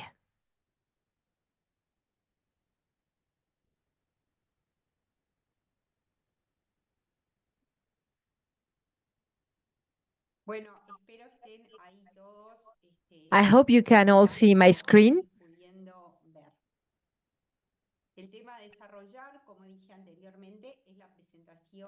This presentation is going to talk about the education program of Social Security in Uruguay. I am going to be talking about collaboration and interinstitutionality, sustainability, and accessibility of the program, long-term impact, and its evolution. The education program on Social Security in Uruguay started as a response to the need of the lack of knowledge about rights and duties of the social security system that citizens had. And as a result, many citizens had no access to benefits because they didn't know that they were available. As a result, the Social Provision Bank implemented a very robust program with multiple phases to educate and to train on Social Security, and this program started in 2007. It was necessary to sign an interinstitutional agreement among the Social Provision Bank, that is the ruling entity of Social Security in the country, the ANEP, the National Association for Public Education, the ruling entity for education, and another one with the National Mail in Uruguay in order to distribute all the material. I am going to walk you through the program so you can have a better idea of it. But first, I would like to talk about the pillars of this program. The first pillar is the integration of the curricula. Social Security became a mandatory subject matter in all the schools of the country. So in all the curricula of the educational entities in primary school, secondary school, and in technical professional schools, it is mandatory to include in the syllabus the Social Security subject matter, both in private and public academies. Another pillar, educational material that is handed over to the students. Interactive manuals, interactive books that are provided to all the students in the country. When the students receive these materials, they can share that with their families, promoting the discussion of Social Security matters out of the classroom. That is going to give a different context. Another fundamental pillar is training and development. Educational content were designed by interdisciplinary teams with an active participation of the students. They organize preliminary workshops for that purpose. So, as a result, the contents were tested by students before including all these materials in the manuals. Teachers, professors were trained on Social Security matters. The training was given by officers of the Social Provision Bank, emphasizing training for inspectors on the subject matter citizen education that enshrines the issue of Social Security. And besides that, they design a specific material for professors and teachers. The target group of this program were all the students, starting from initial education up to those that go back to the educational systems, adults that are returning back to the educational environment. This approach by steps help for all the people to understand and to value all the Social Security principles according to their needs and their comprehension level. And that's why we design 5 different manuals. The first one, it is Growing Together, Creciendo Juntos. It's a book for the students for initial studies for children of 4-year-old children. It is like a storytell book that introduce fundamental concepts of Social Security, promoting this way cooperation and solidarity. This is very appealing for children because everything is done with a narrative as a storytelling.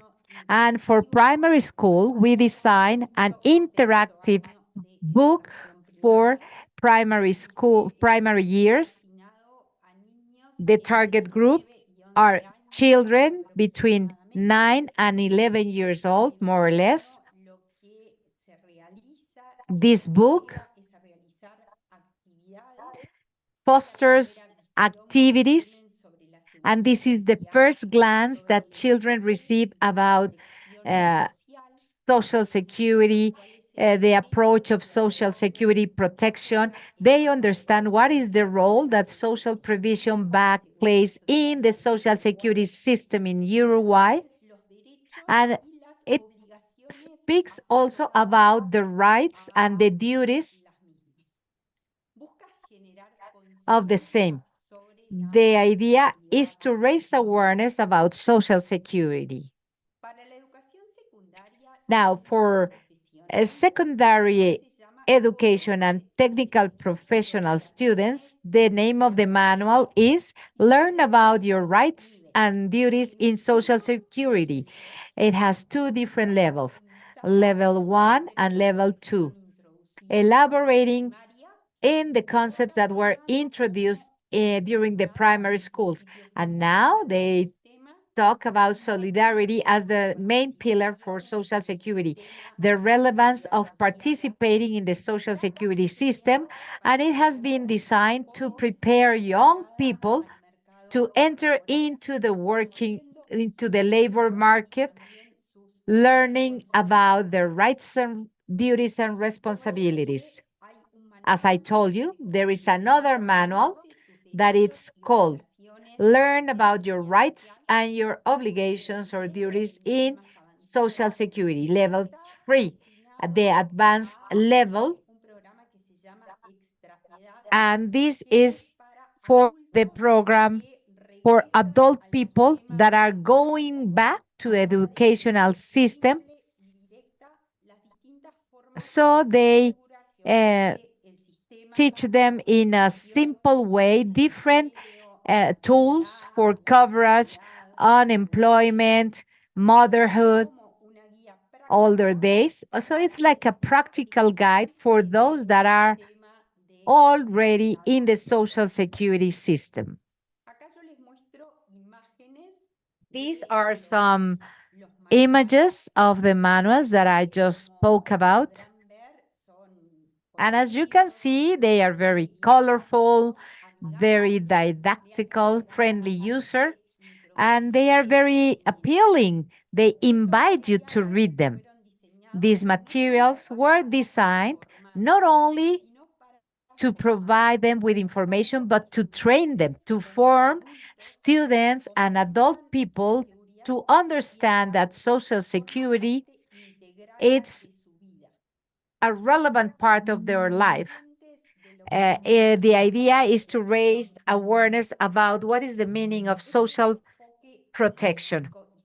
This comprehensive approach has a sequence, making sure that all the segments of the population are informed and prepared to actively participate in the social security system. The main results that we have noticed with this program and the impact that this has had is the increase in raising awareness and in the understanding of the subject matter. This program was designed not only with educational purposes, but also to show the relevance of solidarity and collective responsibility. And we have accomplished that. Students bring back their manuals to their families. So their relatives have been approached to this knowledge and they learn about that.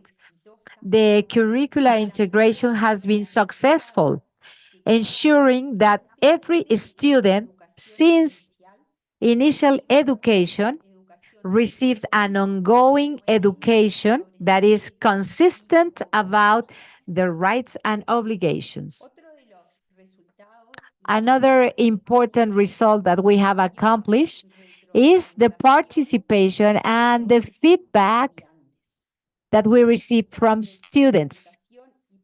This feedback and participation during the designing and the implementation of the materials that I mentioned to you.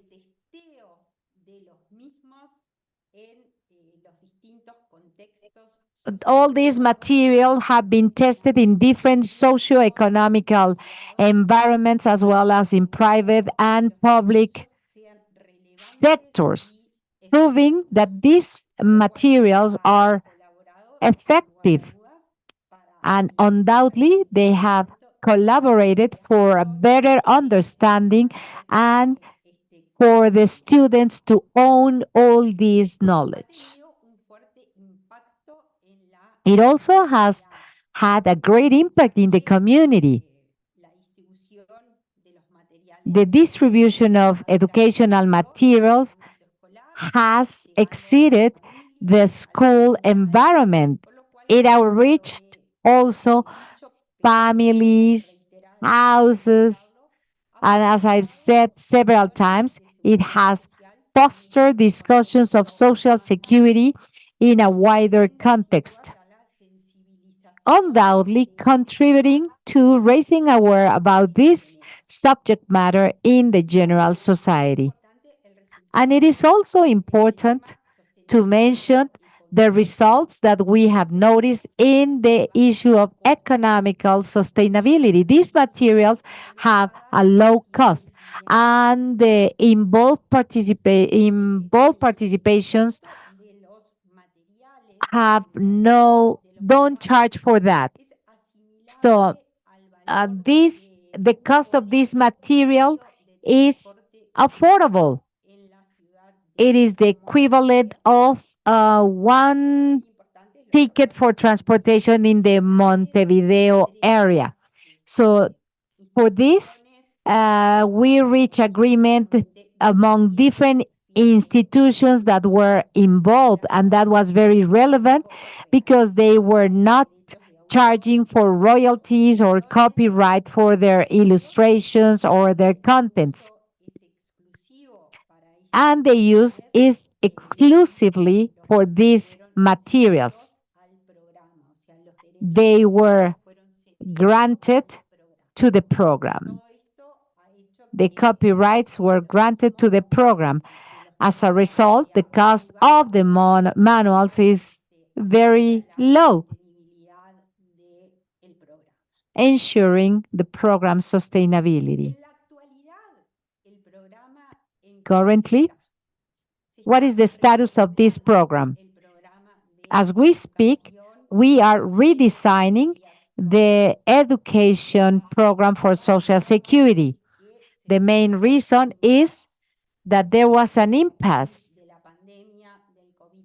as a result of the COVID-19 pandemic. As we all know, we faced unprecedented challenges in all the sectors. And of course, this was not the exception. The educational sector was also impacted. On the other hand, in Uruguay, we are implementing two national projects that needed to be revised, and strategies and material of the educational program in Social Security had to be redesigned. These processes are the reform of Social Security that was enacted on the year 2020. Commission of experts carried out a diagnosis of Social Security, making recommendations about the potential changes. The executive branch authorized a bill of law. It was discussed, and then the law 2030 that reforms the Social Security Act was passed in the year 2023, and it was enacted on August 23. And this reform is enacting some changes in the Social Security system. And we are also facing an educational transition process that has required the redesigning of the educational programs in schools that had to do with competences and governance in the educational system. Due to all of this, we needed to update the manual's content so they can reflect all these changes properly into the new manual. And the Social Security syllabus had to be included in all the curricula that are relevant for the educational sector. So, what is the current status? Despite all these changes and to face all these changes, we needed to keep on working. We are about to announce a training course for professors so they can be updated with the provisional system. And this course is going to be given by officers of the provision bank. And we are working on designing the manuals for initial education. They have been redesigned. There were not a lot of changes because it's education on the values of solidarity, citizens' responsibility, and all these subject matters suffer few changes.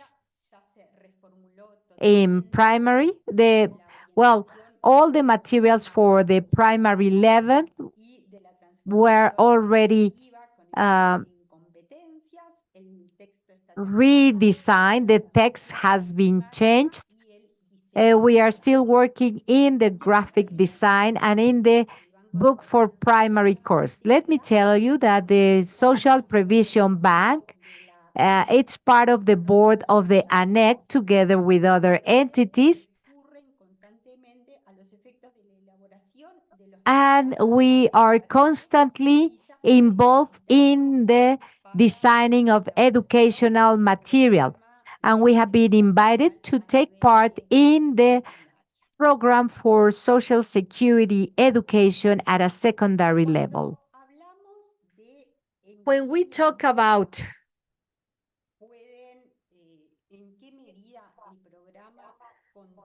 how the program contributes to make Social Security a universal concept,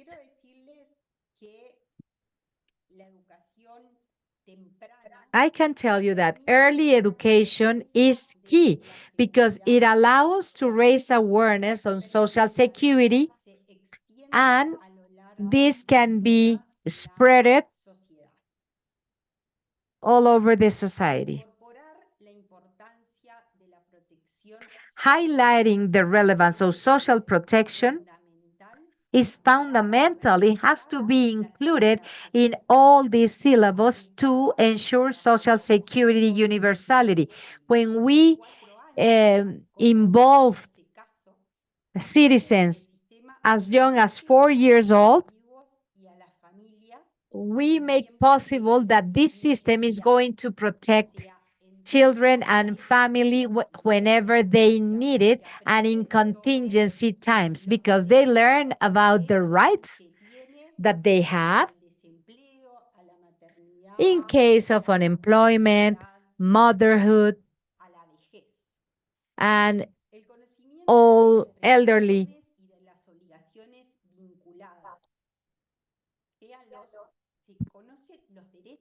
It's They learn about their rights, their responsibilities, and the way the system is financed. Because employees, employers, and society as a whole participate in the contribution. And it's fundamental to formalize work. Raising awareness about the fact that formal work allows social coverage before any contingency contributes to the economic well-being of the country and of the citizens.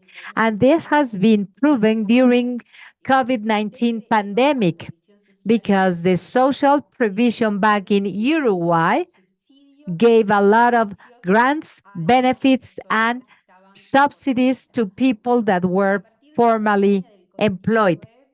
After the pandemic, when we were able to see the real impact and the advantages of the social security system,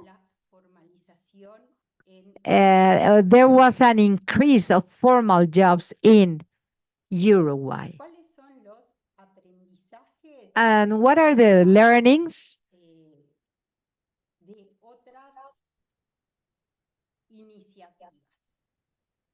and other initiatives? Because this is one of the questions that was raised in the roadmap that we received to make this presentation.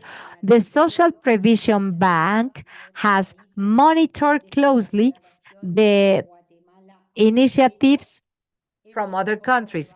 Since the Declaration of Guatemala, we have noticed an increasing growth in initiatives that promote knowledge and engagement with Social Security. Each one of the international programs offers valuable perspectives to enhance our approach in Uruguay. We are always open to learn and to adopt different learnings from others in order to adapt it to our specific context. The main learning is cultural adaptation. We have to consider how programs are adapted to specific cultural needs of every country. This helps us to understand how we can adapt our own initiatives so they can resonate properly in our country. Innovation in educational methods. There were different methods used internationally, and we learned from different tools that can be developed in Uruguay. TICS, playful methodologies, and so forth. Comprehensive methodologies. We have seen how other countries have used different initiatives like community campaigns, communication campaigns that can be complemented with our program. Challenges and solutions. Challenges that other countries have faced by implementing programs about educating in social security matters will allow us to anticipate and to mitigate situations in our own context. Another question that we received was how to generate synergies in order to implement at a regional level all these initiatives. We clearly believe that the value of sharing knowledge strengthens different systems in the region. We do believe that. Therefore, we design different strategies, and we are proposing the following: platforms for knowledge exchange, for the regional strengthening, where countries can share regularly experiences and challenges. Technical cooperation, to promote technical cooperation among social security institutions and educational entities at a regional level. Participation of international organizations. Involve international organizations that already have experience and resources to implement this type of programs.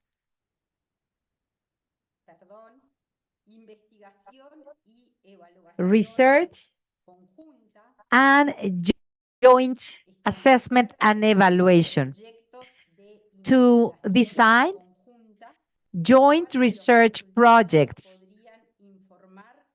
and results can be adapted and can promote ongoing enhancement, organized regional seminars and events similar to the ones that we are in now, promoting the exchange of knowledge and experiences.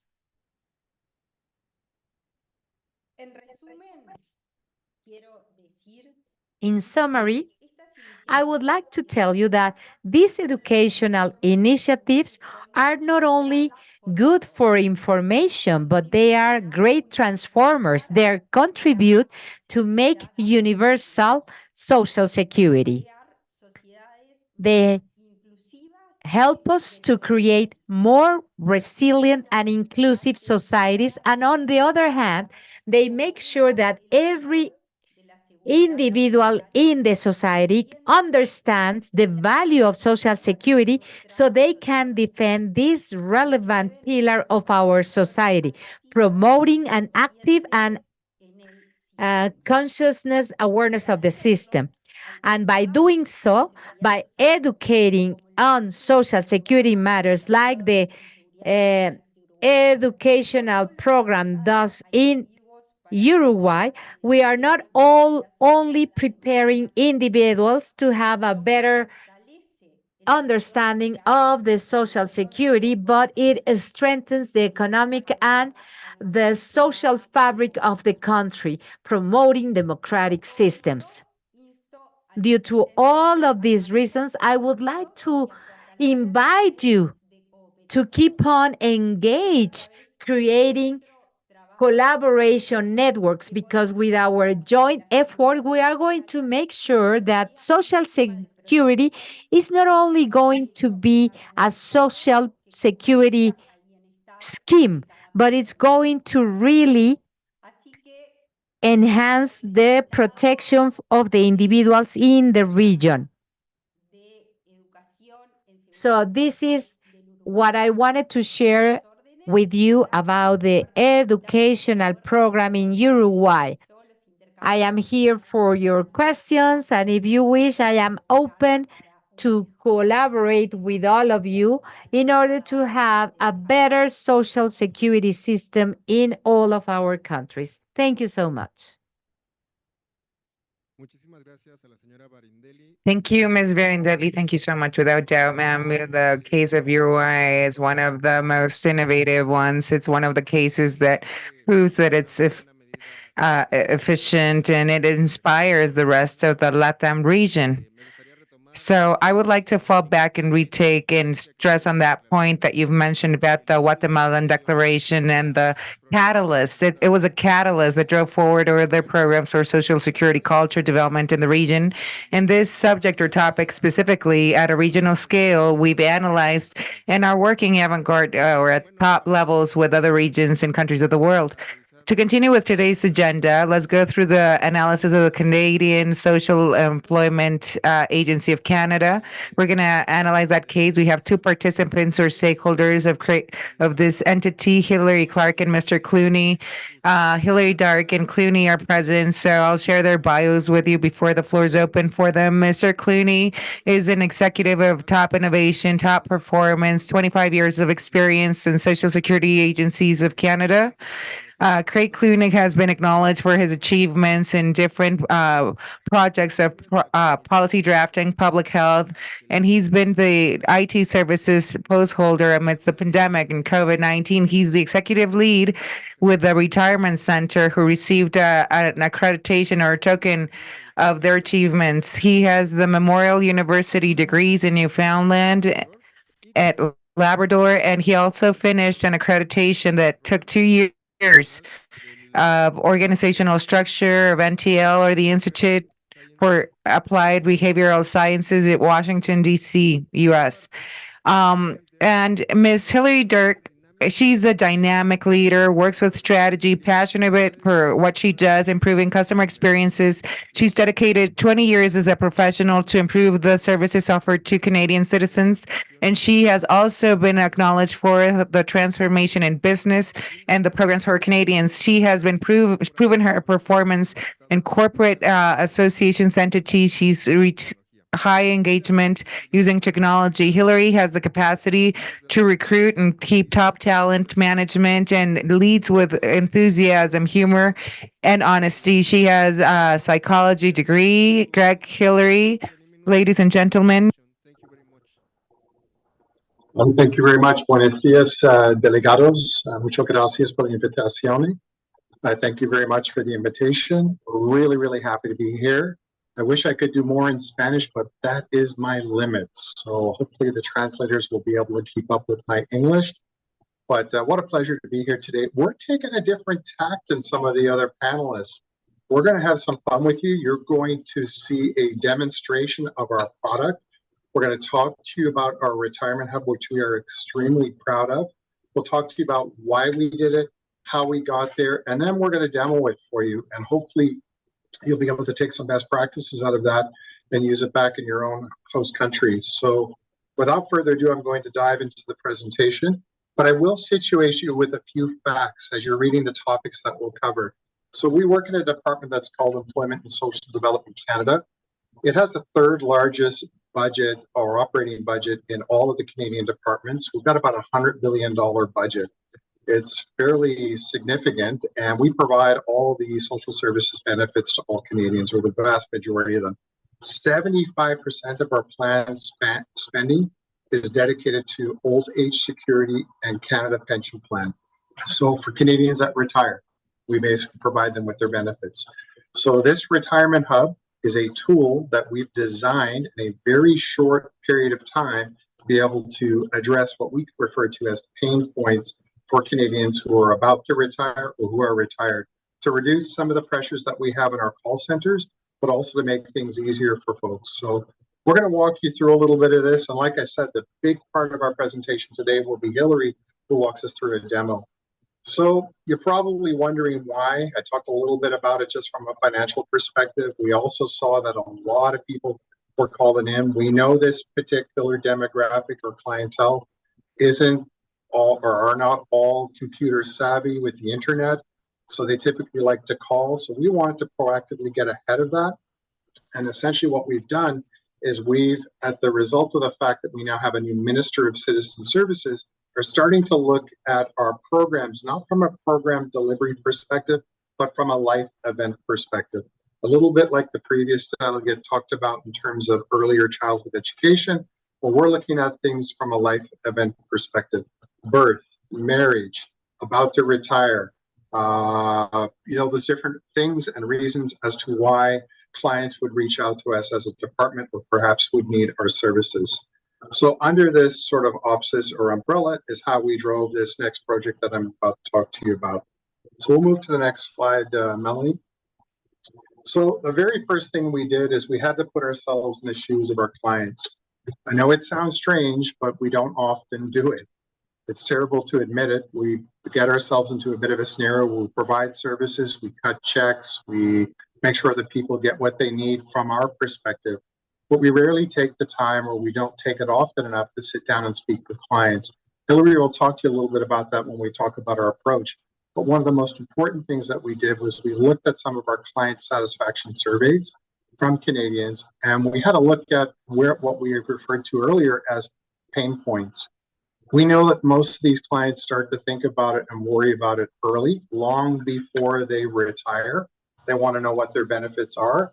And we know that some of them don't necessarily trust government officials. It sounds strange, I know, but my own parents are two clients of our department. And when they get a call from the government, it's, okay, what's that about? Don't know what it's about. It's often overwhelming for this sort of clientele. So we know that their worries are early, which often results in phone calls to us or drags down the system. We also know that internally within our department, because we're set up not from a life event perspective, but from a program delivery perspective, that we don't have one single source of truth. So often our clients will have to call 2 or 3 different areas within our department to respond to their questions. We're not proud of that. We're working on it. And these are kind of the things that we're doing right now. Our service delivery limitations often dictate that we have to deliver the services that way. We either do them online or through call centers. And again, as I said before, And as you're all aware, we are a vast country with all kinds of different services that had to be provided and in 2 official languages. So that limits us as well. Our applications, coming back to the point I made earlier, can be overwhelming, confusing, and complicated. Like all of you, I'm sure back in your own departments and your own countries, we have a way of making anything that we do when we interact with our clients overly complicated. The applications themselves, we found, were very difficult to read, were not in plain language, and we had to do what we could to plain language to provide these better services. And last but not least, unfortunately, and it was particularly acute during the pandemic, is we found that getting back to some of our clients with their questions was taking a lot longer than what we would have liked, which resulted in more calls from our clients or in fact more inquiries. So this is the whole adage of no news is bad news, and that's often how it's interpreted from their perspective. Now, I don't want to pretend that we're well ahead of every other country in what we're doing here. This isn't new science. In fact, I'd wholeheartedly admit that we're in fact behind Australia, New Zealand, the US. A lot of these other countries in the Commonwealth have actually gone and adopted a life event approach much better than we have. And we're just on the cusp of doing it. And here was our first kick at it. And as with any good result, we've been rewarded by doing a couple more. And we'll talk to you about that as we get into the actual retirement hub itself. Mel will move to the next slide. So what we did here is we had to have some goals in mind. And what was really novel about it, and this is in the how, we assembled people from all across our department. I didn't tell you how many people there were. There are 34,000 people in our department. It's one of the largest that we have in Canada for providing these services. And we pull people from everywhere, from the client services officers, from the operational side, the ones who talk to the clients on a daily basis, to the people who wrote the policies. We assembled them when we landed on a mission. And that mission statement is what guided us for the whole work that we did. I didn't talk about the duration of the work. We started this in November of 2022, and we actually launched our retirement hub in the spring of 2023. So in the course of about 4 to 5 months, we delivered something to the client. Now that sounds like a long time, but this was a significant shift in the way that we do our work. And it was really, really accelerated in being able to respond to these pain points.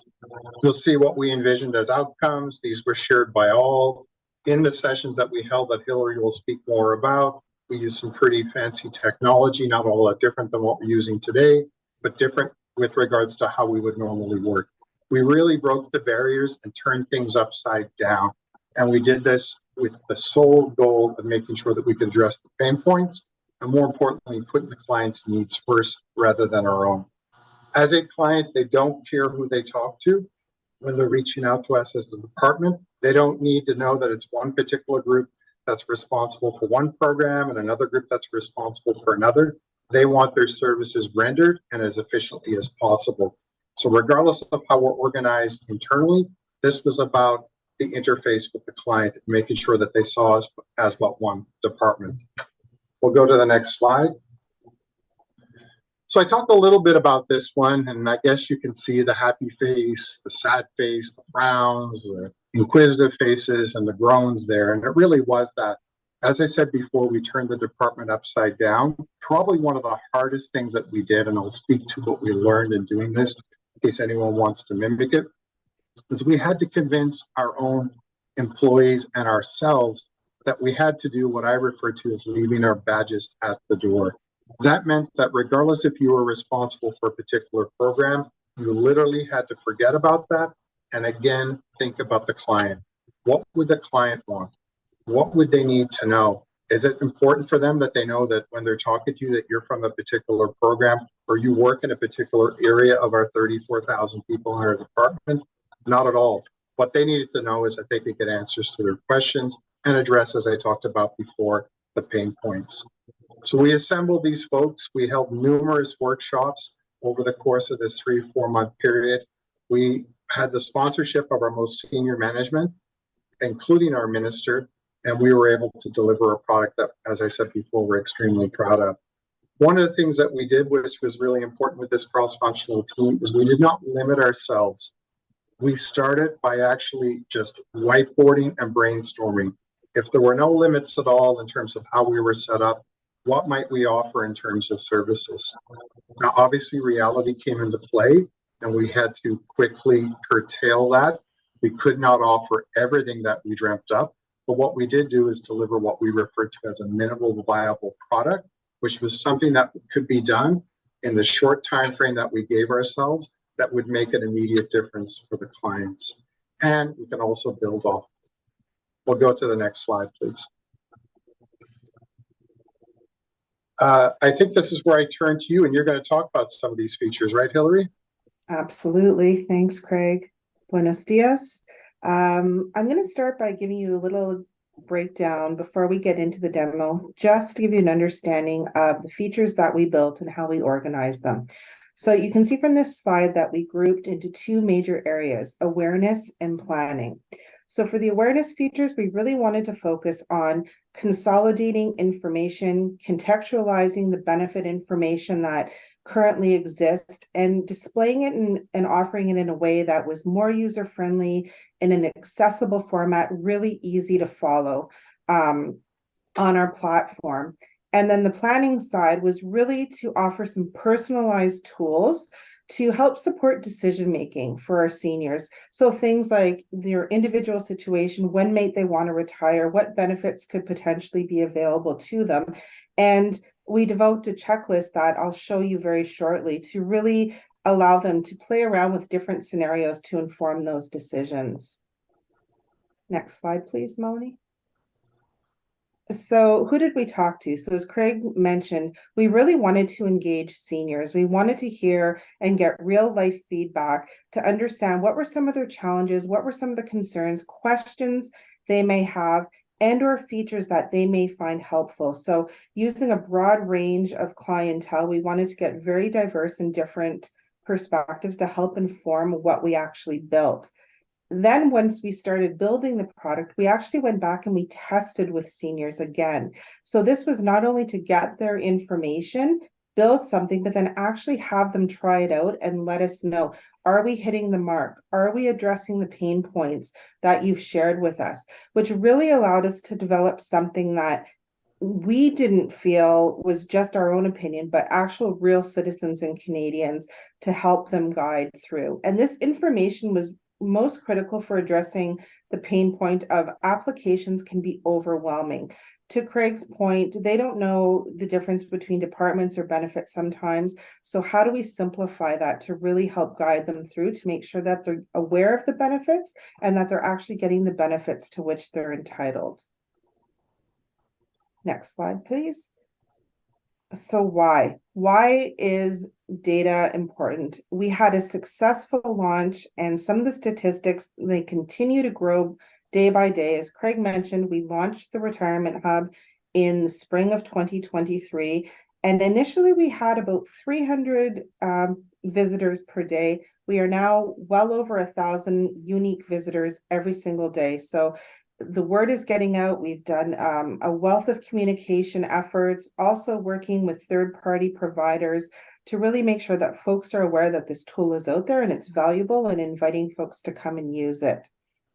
The data that we're seeing so far is that pages where clients are spending the most time are around the pain points of where we start early. Clients are feeling concerned well before they even connect with our department. And also, to Craig's point on no single source of truth, often the burden is on the client to make sense of the information. So the pages that were developed to address those pain points are the ones where folks are spending the most time. As well, we're seeing that around 85% of the visitors that are coming to the Retirement Hub are coming from search engines like Google. And then once they land on and find the Retirement Hub, about 88% of them are actually visiting more than one page and spending time there. So this is an indication to us that the product is interesting, it's easy to navigate, and it's really simplifying. They can click one or two pages to get the information that they need. So we're going to do a quick demonstration in real time. So when accessing the Retirement Hub, this is the page that you will land on. So you don't have to sign in. You select English or French. We'll go with English for the purpose of today's demonstration. And you can see that there's 4 main tabs here: learning, planning, applying, and managing. So we're going to spend a little bit of time just going through each one. So you can see on the learning tab,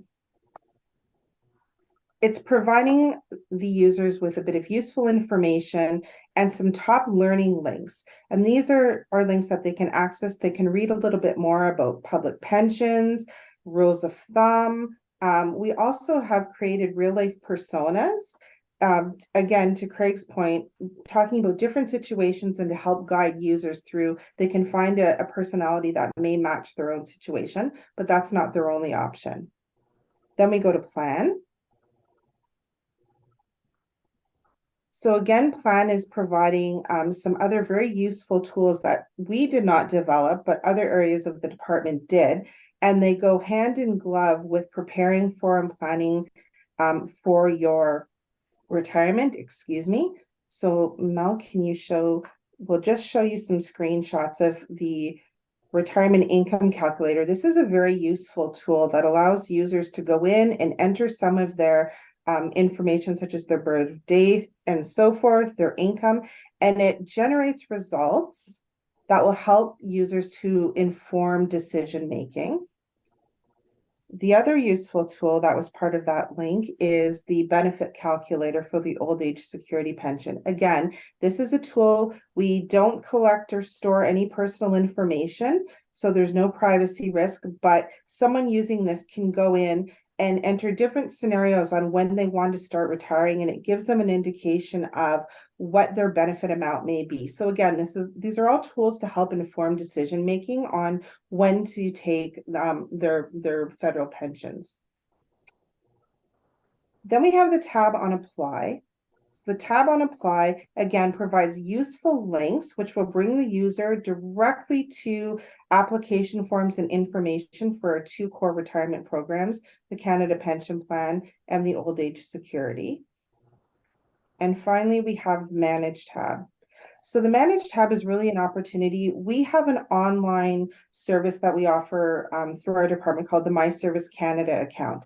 It's an online portal that users can register for. It's secure. They can go in and they can actually access their own personal information. They can change certain information without having to call or ever go into one of our client service centers.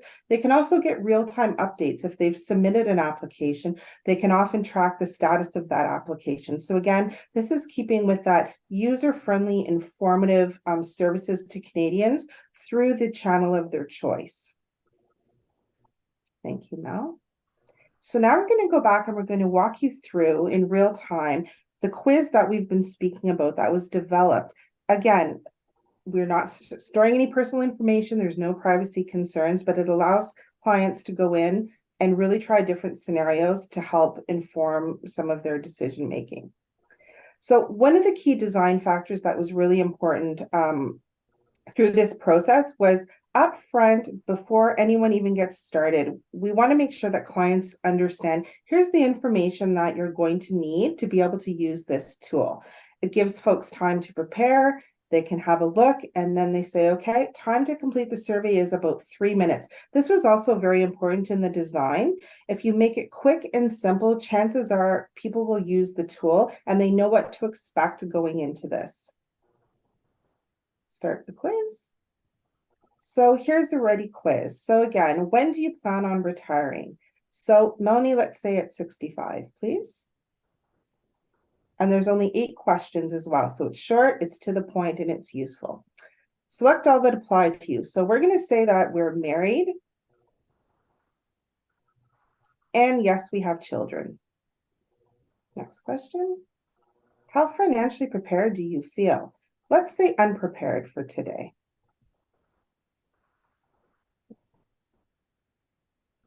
And where do you plan on living when you retire? Well, I think we're going to live in Canada less than 6 months because Mexico is looking very good in the middle of January when you live where we do. Next question, please. And do you plan to earn money? We're going to say no. We're going to enjoy the sunshine. When you retire, what will your legal status be in Canada? Canadian citizen or permanent resident? From the age of 18, how many years have you lived in Canada? Let's say 40 years or more, please. And last question, are you receiving your Canada Pension Plan disability benefits? We're going to say no. So you can see after we've answered those questions relevant to our own personal situation, you're going to be provided with 3 categories of information. Here's the information that's important to you before you retire, and here are some resources.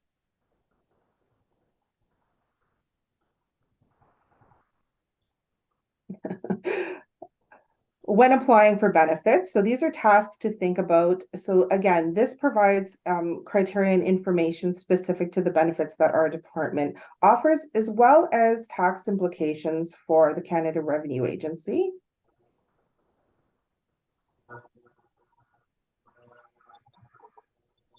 And then last but not least, while collecting benefits. This is really important because some of our benefits are portable outside of Canada. Indeterminately, some are only portable for 6 months. So it's really key to inform clients that if their situation changes, their marital status, their income situation, or where they're physically residing, they need to inform the department because there could be implications on their benefits. If you can just scroll back up to the top. Thank you, Melanie. So I'd like to share here too that there's also an opportunity to restart the quiz. They can store the quiz and come back. One of the really important, and it seems like such a small feature, but had such a huge impact, was an ability to print off these pages. Many of our clients rely on family members and third-party providers to help guide them through decision-making. So having that print feature big and bold on the screen for this demographic was really important. And so that was another key feature that seemed, minor at the time, but has had a huge impact for our clients. Craig, I'm not sure if you want me to mention anything about, in addition to our communication strategy, we are really getting a lot of positive feedback through social media. There's some social media influencers on YouTube who have actually created their own videos and celebrating this tool to promote awareness. So we seem to be really hitting the mark in terms of new ways of working, and from a government perspective, simplifying services and creating tools that resonate with our client base. And Craig, I believe it's back over to you. Thanks, Hillary. That was a really important point to mention at the end there. I don't know if everyone caught it, but typically, I don't know if it's the same in your countries, when we get mentioned in the social media or we have YouTube influencers picking up our programs or services, it's not often in great regards. So we're very happy to see that some social influencers have posted, and we're very happy with the product that we have put forward. It goes without saying, while Hillary walked you through that, you folks can all take a look at it, obviously offline yourselves. The big thing that we're super proud of is the fact that we plain languaged the best that we could all the wording that you find in the quiz on our web pages. It took a significant effort working with both seniors as well as our own people within our department from an accessibility perspective, really aiming that I believe the school grade level of the language was to be somewhere around 6th grade or 7th grade, to make sure that we were reaching as many folks as we could. Because as I mentioned before, not only are our forms convoluted and complicated, so is some of the wording that we chose to put on our website. So we did what we could to tighten all that stuff up, and it's made a huge difference. So I'm going to spend the last couple of minutes just talking about our key factors for success. As you see here on the slide in front of you, I did talk about engaging our most senior executive champions. If any of you are interested to really find out the methodology, the agile thinking, the agile design that we had done, we can talk to you folks offline, reach out to us as other delegates have offered up. But we assembled a cross-functional team. That was critical because we had to have people from all parts of the department, because this touches every part of the department. We don't have a seniors program lead per se. So my shop with Hillary and her team drove this. We're not responsible for seniors. We don't have that accountability ourselves. What we did was we accelerated a solution on behalf of our clients, both internally and internally, because That's why the importance of having dedicated teams that are cross-functional, because we could not create this in a little bit of a vacuum. We had to have our stakeholders internally engaged, because they're the ones who are providing the ultimate answers to the clients. They're the ones that are interpreting the policy into operations or writing the policy. As I said before, we focused on the client experience. We followed our methodology of journey labbing, which we can chat with you, I talked about earlier. And we built on and put something together rapidly, built upon a strong foundational work plan that we knew would not meet all our needs. But we're proud of the fact that we got it out there when we did, because if we had stopped and waited to create what everyone wanted to create, there wouldn't be 1,000 people a day right now, or 250,000 so far since we've launched it, who benefited from this. So now that it's been out there for 6-8 months or so, we're actually going back to look at our MVP 2.0, or our minimal viable product 2.0. So some of the features that Hillary talked to you about, well, we've got a long list of other things we'd like to do, but we wanted to get it out there, get it out in the public, and see what the reaction was. So stay tuned. There will be more features added to our retirement hub on our Canada.ca page. And that's in keeping with getting something out quickly, building a piece that's scalable. And then I talked about the collaborative tools that we use, and setting the stage, obviously, is what I just finished mentioning in terms of accelerating the development and the approvals. That comes back to having the deputy minister of our department chairing our committee or our co-sponsorship group. So when we got stuck on something and we need to cut a few corners or some red tape, we went right to the deputy and said, okay, here's what's happening. And immediately we were able to unblock those issues, which allowed us to deliver this product as quickly as what we did. And that's been critical for us in both this Journey Lab, but also some of the other ones that I'm going to talk to you about on the next slide. So if you go to the next slide, Melanie, this is how we'll wrap things up for folks. So I did joke about it at the beginning, as most of you, when you do a really good job, what often happens as public servants is you get rewarded with more work along a similar lines. Well, the Retirement Hub was such a success that we are now driving 3 more what we refer to as life event journey labs. One is getting your personal information. So we often have folks who reach out to us to get access to their information. We've just finished that one, and we're about to launch a hub on that front and update some of our Canada.ca pages accordingly. We are also in the midst of wrapping up what I think is going to be, if not better, it will certainly be as good as the Retirement Hub, which is another very important life event where we spend a lot of time with clients, and one that's very, very sensitive, and that will be the loss of a loved one. So Melanie and her team and Hillary behind the scenes are driving this one, and we hope that by June we will soft launch it to the public. And ideally, by the end of the summer, we would have our minister announce it publicly. And another one that we've just recently launched would be starting or expanding a family. So in the queue after that, we have 3 or 4 more. Again, we don't have a program or department or someone who's responsible within the 34,000 people that I can call up and say, okay, loss of a loved one, that's your job. No, it's not. Starting or expanding a family, it's not their job. So we are working cross-functionally across the department to make sure that we're pulling in everyone who's implicated, and we'll end up with products very similar to the Retirement Hub. We'll go to the last slide. Thanks, Mel. So again, an offer to all of you, if you'd like to talk to us offline or send us an email. We're extremely proud of this. We're very happy about it.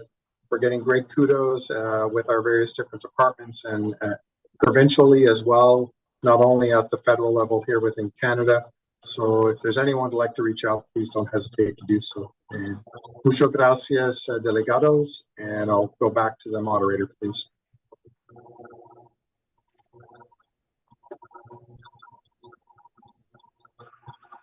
Thank you very much, Hillary and Craig. It was an enlightening talk.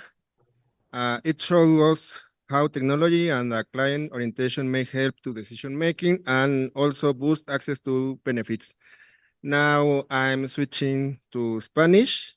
Muchas gracias por esta presentación sobre la Thank you experiencia. so much for this presentation regarding your experience. And now we are going to see to hear from the Cuban experience. Mrs. Regina Reyes, General Director of the National Institute of Social Security in Cuba, has the floor. But before that, I would like to read her resume. Virginia Malen Garcia, Director of INAS from Cuba. She has had different positions in the Ministry of Labor and Social Security. Recently, she received an award by the International Association of Social Security for best practices regarding the protection of motherhood and maternity in Cuba.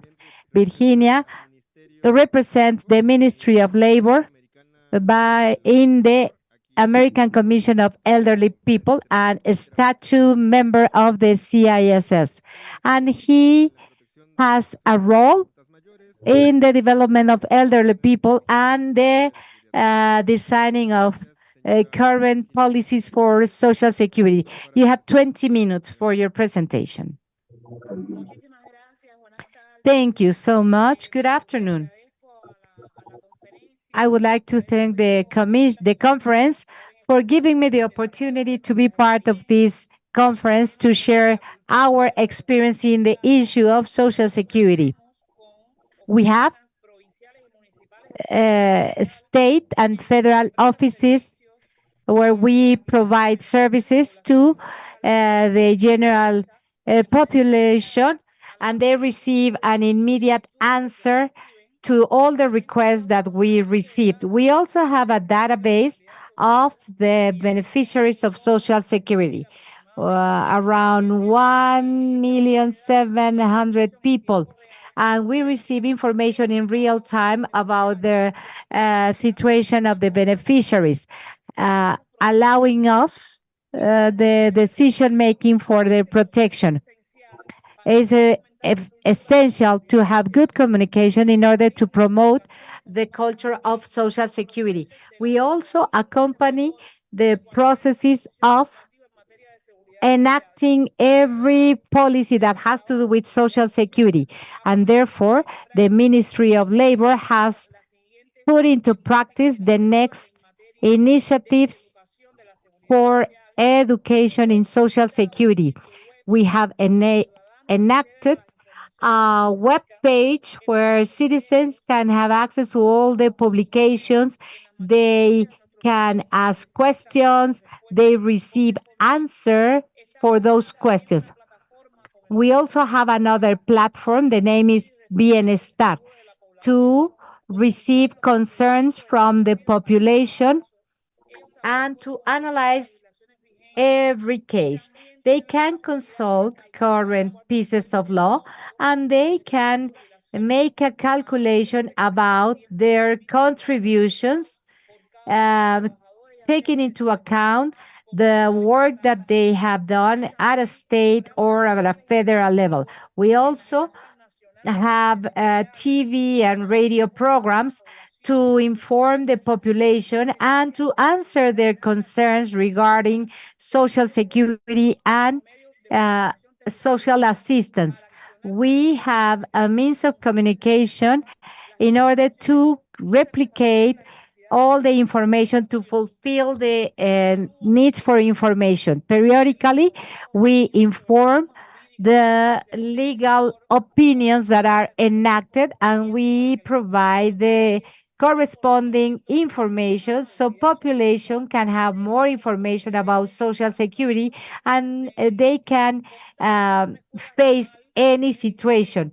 We have a branch, the Center for Social Security Studies, that have different branches in all the provinces of the country where we train directors, experts to ensure the right application of the current legal guidelines for Social Security.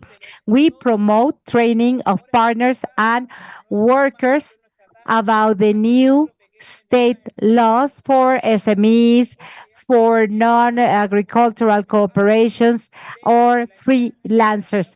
After the enactment of the new legal guidelines for other sectors, we created a lecture for elder people that has a representation in every province, contributing to update the beneficiaries about social security matters and about the legal framework because they are no longer working. But the idea is for them to be updated and to have refresh information so they can claim their rights. We strengthen also the social security by promoting a preventive culture among workers. We ensure the right to prevention by adopting appropriate measures to prevent accidents and professional diseases. The worker that has a work accident or has a professional disease can have access to subsidy or retirement in case of a permanent incapacity. 100% of mothers with severe discapacity can have 100% of subsidy. Also, mothers that have a medical certificate can receive some subsidy. Any pathology during pregnancy can be protected 100%. The average of the salaries of the 12 months received before the interruption of the work. We empower the culture for savings and insurance. When people have the age to retire, we support them because they enable the sustainability of the country. They have a lot of experience. The integration of people with disability have to be protected. We promote education and an ongoing training, personalized care for people and family in vulnerable situations, and social workers in every community and in every municipality can follow up different needs of discapacity people. We have measures for the population. The first one to set for fertility, and the population are replaced can be considered in the midterm. We have to consider the needs of the increasing population of 60 years old and to ensure their participation in the social, political, economic life of the country. We want to have employment for people that can work in order for them to be protected for all the risks that our current system has. Initiatives are targeting for officers, reserves, workers, and general population, and those that are participating actively in the economic and social development of the country. And therefore, as much as we can protect them, they can be protected for any risk, and they are going to be capable to convey and to promote this culture for every generation. We have reached a host of results. For the first time, we were able to have 100% coverage of elderly people, mainly by enacting the law for the agricultural sector, peasants and freelance peasants that didn't have this protection. But now, after this decree, they are going to have that. So now we can say that 100% of risks are covered in the country. Population knows all the rights in Social Security, and they are prepared to claim them before the judicial entities accordingly. We have raised awareness regarding risk prevention to prevent labor accidents, and we train them in order to have the right use of the PPE. We enact the policies for public security and for social security at a regional and at a state level. Those that have special rights, all the workers have the same rights. We have the right to protect mothers and families. The health programs to prevent and to root out diseases have allowed us to increase the expectancy life, and now Cuba is a benchmark for the region with 78.3 years to the year 2023. In order to have a synergy in the region, it's necessary to socialize all these initiatives by organizing events and workshops like this one, where we can share best practices for social security. We have to set for collaboration networks among the countries of the region.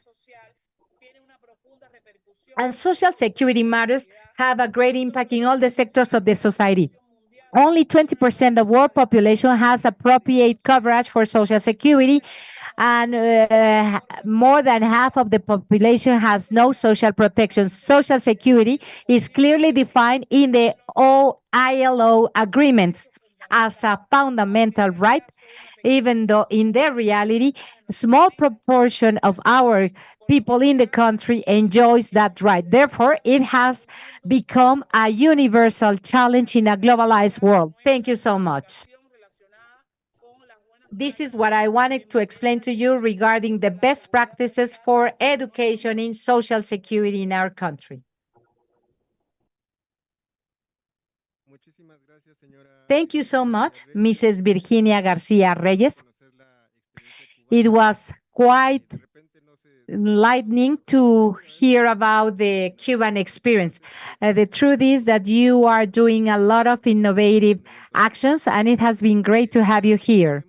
And now, let's learn about the experience from another island in the Caribbean, the Dominican Republic case. Mrs. Maribel Justo Juarez, responsible of educational programs of the National Council for Social Security in Dominican Republic, has the floor now. But she is a candidate to PhD of the program for administration of business administration by the Universidad Pablo de Olavide in Seville. A certificate diploma of third cycles in the PhD program in management administration in the same university. A diplomate for conflict resolution, master's degree in business management, and MBA in management of business by the Catholic University in Dominican Republic, Santo Domingo. Currently, she is responsible of the educational programs for Social Security, CNSS, and she has been the coordinator of the Epifania, Pucun, Minert, Adru, Penut program of the Research Center on Human Development by the Pontifice University in Santo Domingo, coordinator of the strategical program focused on schools. And she has been consultant on human resources by domestic affairs in the human resources department, and she has been responsible of the graduates course of mother and teacher from the Santo Tomás de Aquino school in Dominican Republic. You have 20 minutes for your presentation. Share with us the experience of the National Council. Thank you so much. Thank you to all of you for having me here. We have been friends for many years. Alvaro, thank you so much. I'm glad to see you here. Thanks to all the authorities and to all my colleagues that preceded me in this panel. In this international seminar, we would like to share our experience that dates back from for a while ago. But last year, we set forth some working guidelines regarding education on Social Security.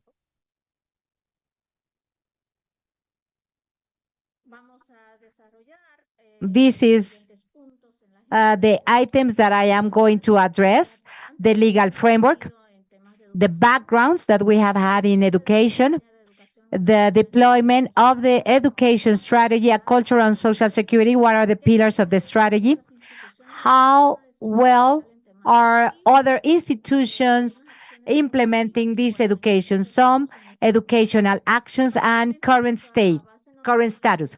Currently, the legal framework for education is based on the piece of Act 87, Article 6. This law was enacted on the year 2001. So next week, we are going to celebrate 23 years of the enactment of this piece of law.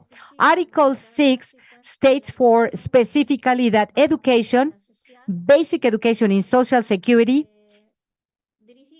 is led by the Ministry of Education, and it should include in the curricular, in the basic and medium levels, module for citizens to learn about this human right and to learn about the basic and the rights and the ways to take advantage of programs and options.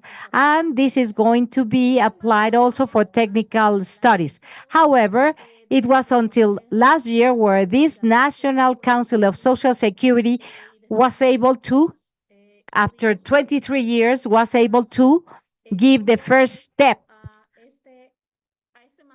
regarding this mandate, and we have prioritized this need of Social Security education with different approaches in order to promote in future citizens the culture of Social Security as well as with current citizens. We have three approaches in our view: children, teenager, young people, adult people, and population with discapacities. The first target group, it's education before college. We sign an agreement with, it's an interinstitutional agreement signed with the Ministry of Education in order to enforce what the law is abiding us. We decided to start with the primary and secondary level of education. So in the ministry, we have been deploying and organizing different activities and actions to develop this education on Social Security at different levels.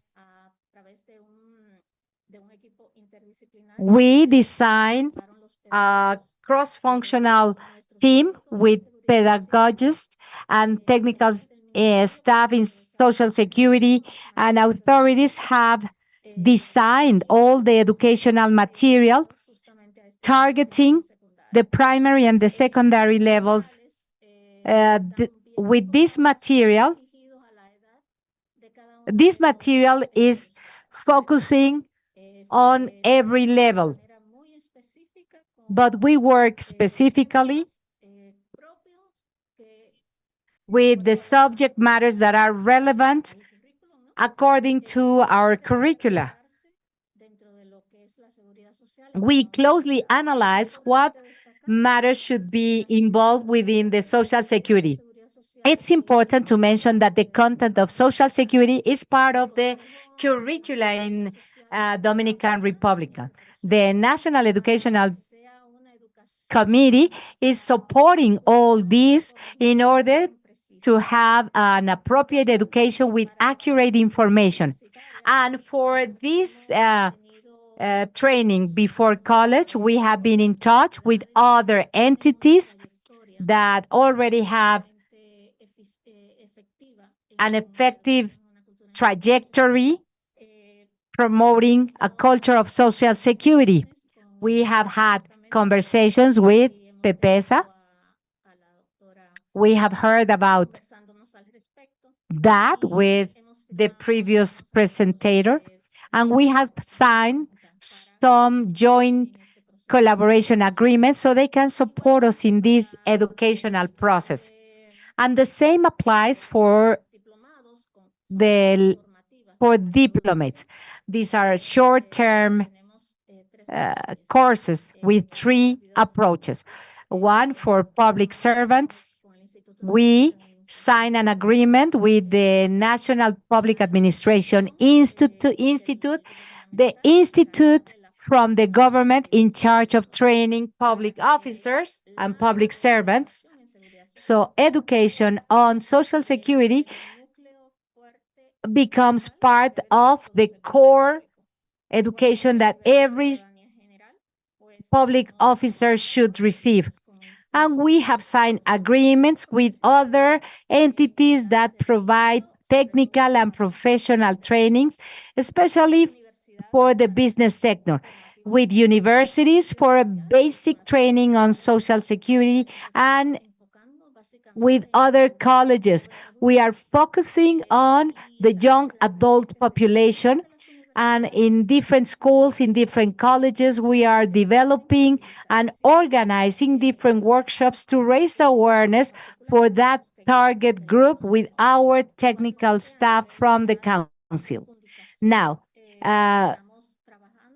for more detailed information, we are working with higher education institutions. We are organizing a master's degree on social security studies, because the idea is to train other type of population with more targeted and more international information about what is social protection, focusing on our legislators, because we are in the process to amend the law.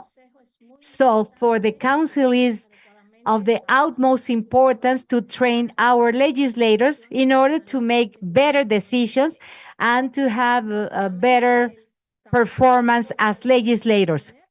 I would like to talk about the agreement that we have signed with the MINER, because this is a very relevant project for us, because we are about to start a more formal process in the education of social security since the primary levels and in the primary schools in the Dominican Republic, both in private and public schools. This is going to start the next school year. We are working, we have just completed the curricula. The corresponding ministry is analyzing this, is under test for the next year. And with this test, we are going to be able to make the corresponding adjustments at different levels, because this is very important, right? The idea is to have in the near future a very robust material. And what have been the results? Well, we have trained a lot of citizens with this subject matter, and we have trained businessmen, public officers, and we are in the process to launch the educational material. Of course, this has to be tested in the next school year. This is an image of our educational material for primary level.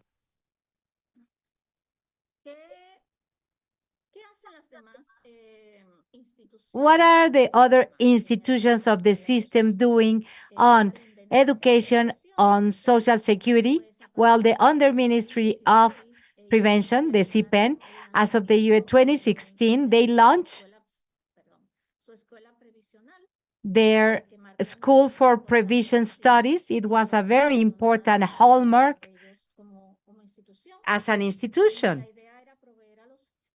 The idea was to provide to all the stakeholders appropriate and timely information for prevention. And they organized diplomates, workshops, and training courses.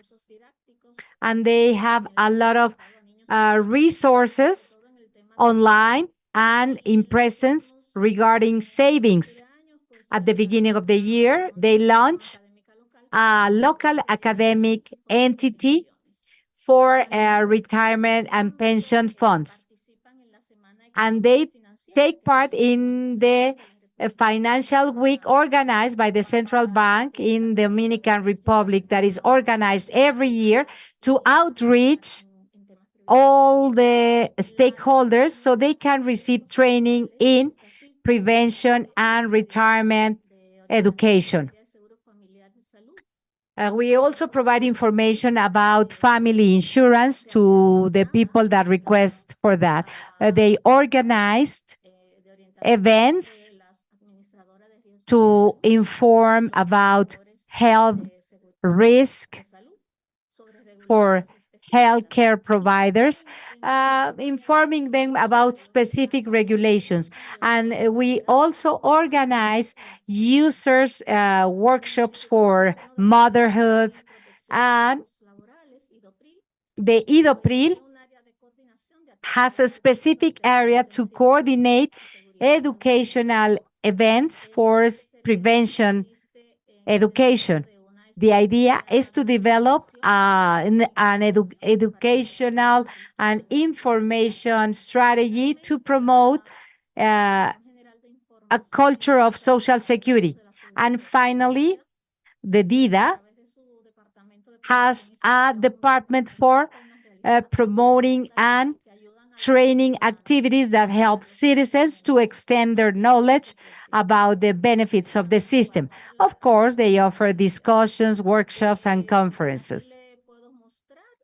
I am showing you now the last graduation of the class for the Diploma of Social Security. It's an 80 hours course. It's not that simple.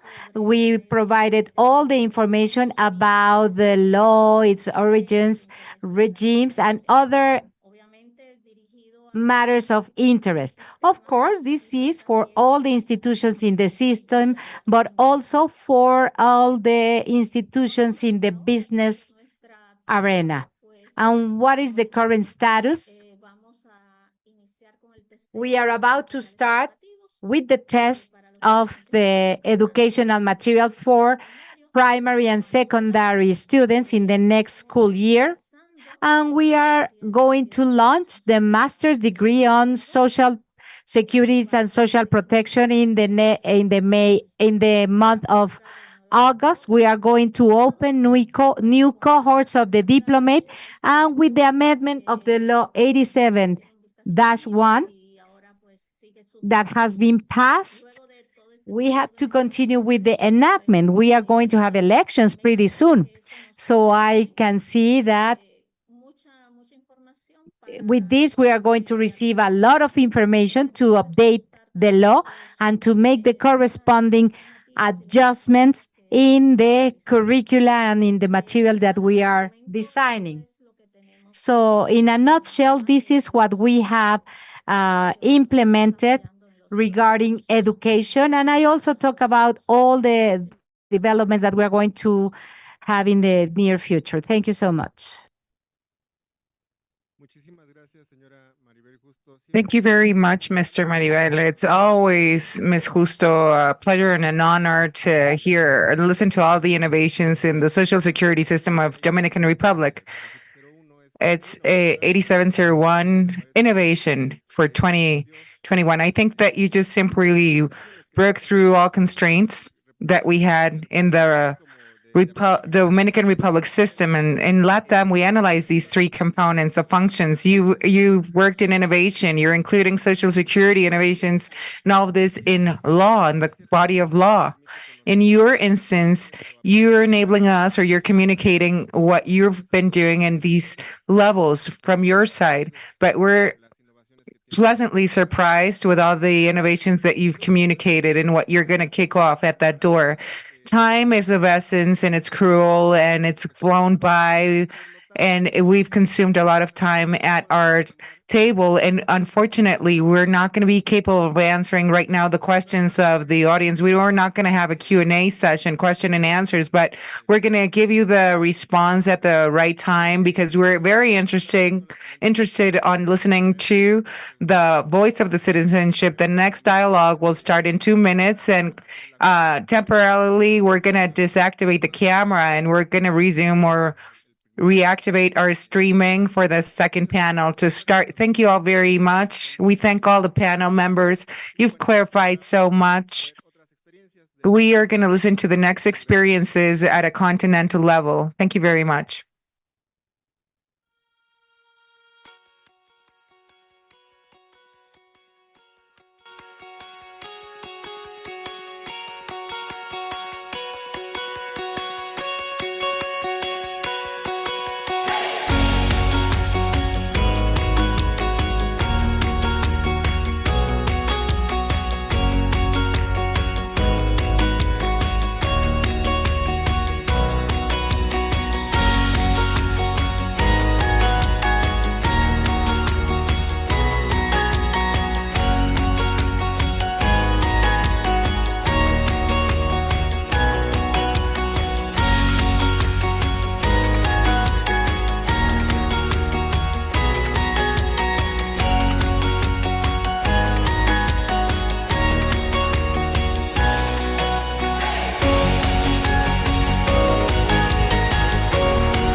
Costes para Seguridad Social. Trabajadores del campo. La señora Lupe vende empanadas en la esquina de mi casa. Todas las mañanas está ahí, al lado de su cesta. Siempre dice lo mismo. ¡Empanadas! ¡Empanadas! Como si cantara. Antes trabajaba como jornalera. Nos dijo un día que mi papá le preguntó, pero se vino porque allá es muy difícil y ella ya tiene su edad. Lo veo en sus manos cada vez que le compramos.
Costes para Seguridad Social.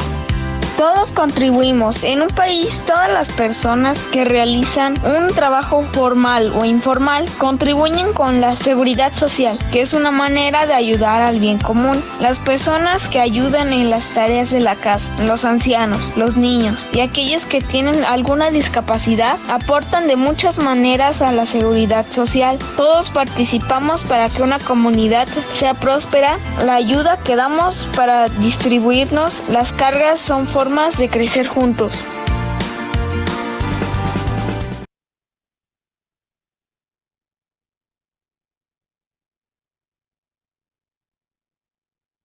Muy buenas tardes a todas las personas que nos acompañan en esta segunda mesa de experiencias, de intercambio de We are going to experiencias. hear, continuing with the international seminar, sharing best practices in culture about social security and its development. Who's joining us here. We'll have today more experiences on social security culture, and we will be joined by David Mathias from the Social Security Board from Antigua and Barbuda, also by Vilma Campos and Mónica Anguiana from the Caja Costarricense del Seguro Social, and of course by our dearest Sergio Duran, who is director, the Chief of Service and Health and Health and Daycare for Children at the northern part of the city, Mexico City, in the Mexican Institute of Social Security. Okay, I'll switch to Spanish. Voy a cambiar a español. Muy buenas tardes. Good afternoon, everyone who's joined this seminar. Today, we're sharing best practices from Antigua and Barbuda, Costa Rica, and the Mexican Institute on Social Security. Specifically, the entity called, the body called, the administrator of the delegation or mayorship in Mexico City, Sergio Duran, is here at the panel with us. Without further ado, ladies and gentlemen, we're going to continue with today's seminar with our colleague, dearest colleague, Sir David Mathias. Thank you for joining us. Allow me to read a brief bio or resume of the panel members before we open the floor.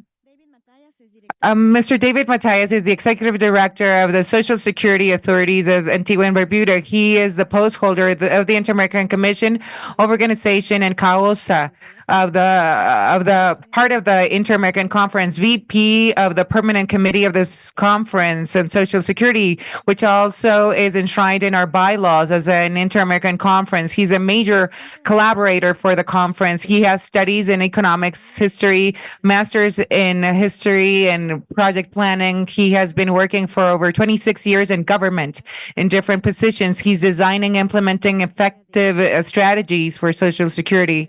Thank you, sir. Mr. Matthias, take the floor with your presentation, sir.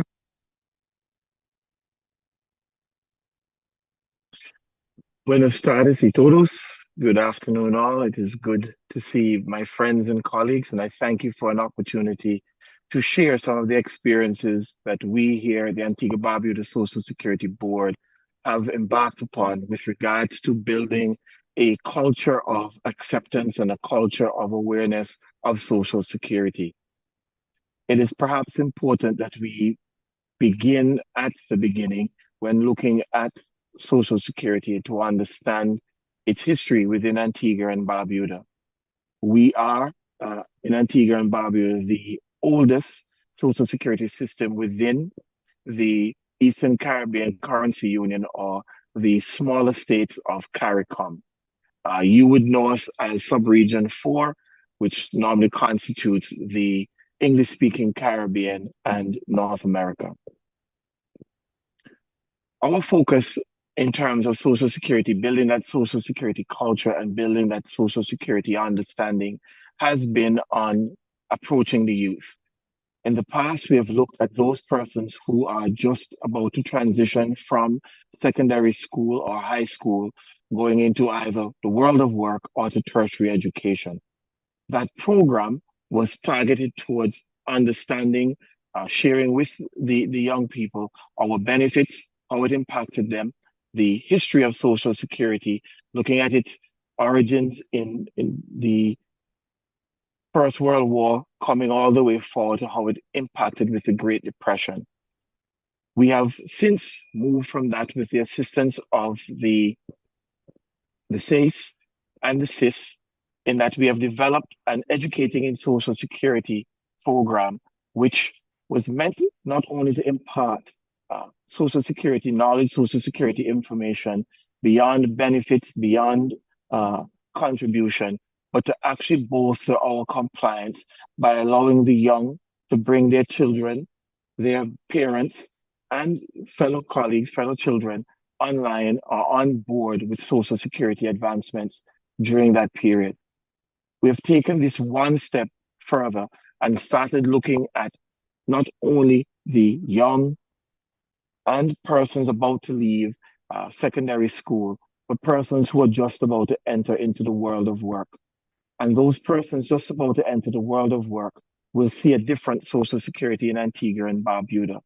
Many of our current initiatives focus around the use of technology, whether it be generative AI technology, mobile apps, and an extensive use of social media platform, with a view towards not only being able for persons to access their personal contribution information, understanding what it is that their individual employers and others have been doing, but also, most importantly, to be able to move forward in building a universal Social Security system. The most important element of that exercise has been the introduction of a new Social Security app. That Social Security app is meant to interact with that school leaver as well as technophile population, that the millennials and beyond, in terms of having them integrate into Social Security and its operations. The employees of our system are the ones that are utilized extensively to actually push in terms of having persons access through portal technology and the like to come on board to learn about Social Security.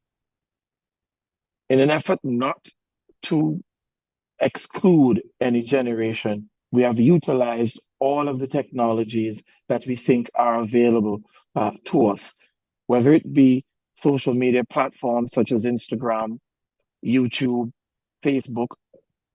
We also make extensive use of our national television stations as well as all of our radio stations in terms of spreading that knowledge of Social Security. We have in recent times also in building upon the app included within our print media, Know Your Social Security or Social Security tips, which is again meant towards understanding not only benefits, not only what is legally required for you to access those benefits, but just to build that stronger connection between us and Social Security systems regionally, as well as the people that we serve. That collaborative approach has culminated as late as 2018 when we would have incorporated the Center for Education in Social Security.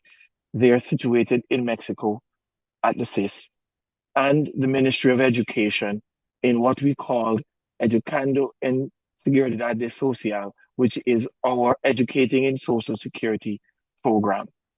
This program makes extensive use of our inspectorate or compliance officers to go into the schools, to go into the colleges, to go into the skills schools and colleges to impart Social Security knowledge.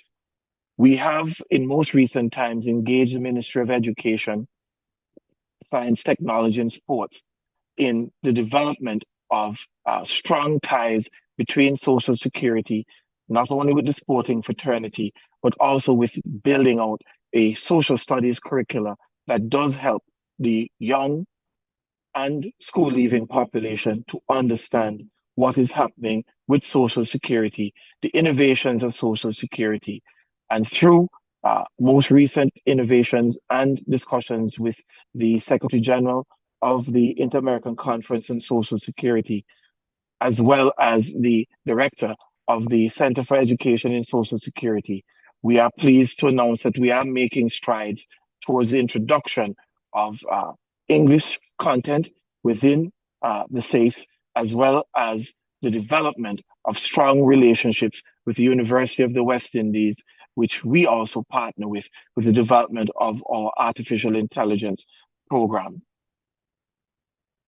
Just to bring that basic discussion to a close and not to spend too much time this afternoon on my presentation, the last element of our outreach to the young, which is our primary focus in our rebranding, which we undertook in 2010, 2011.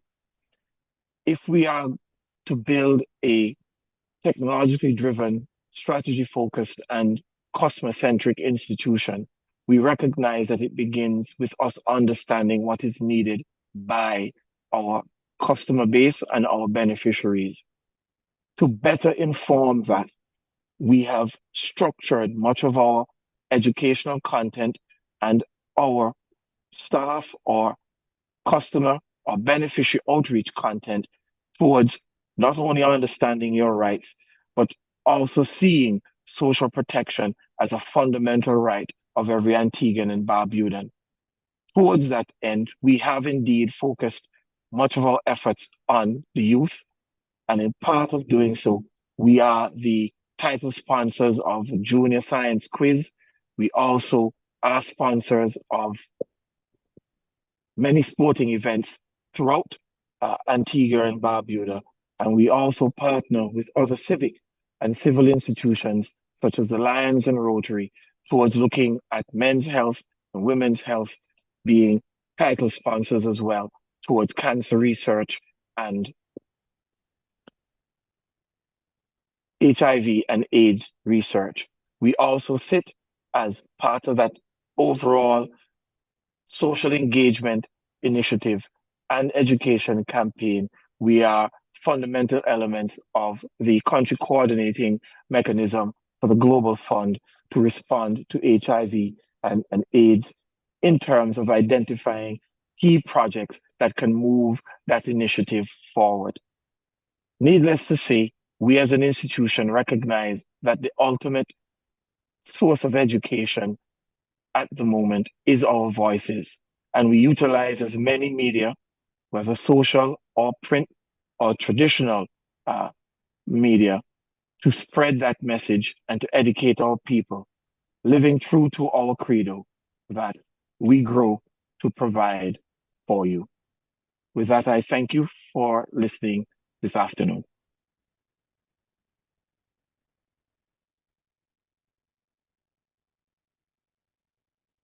Thank you so much, David.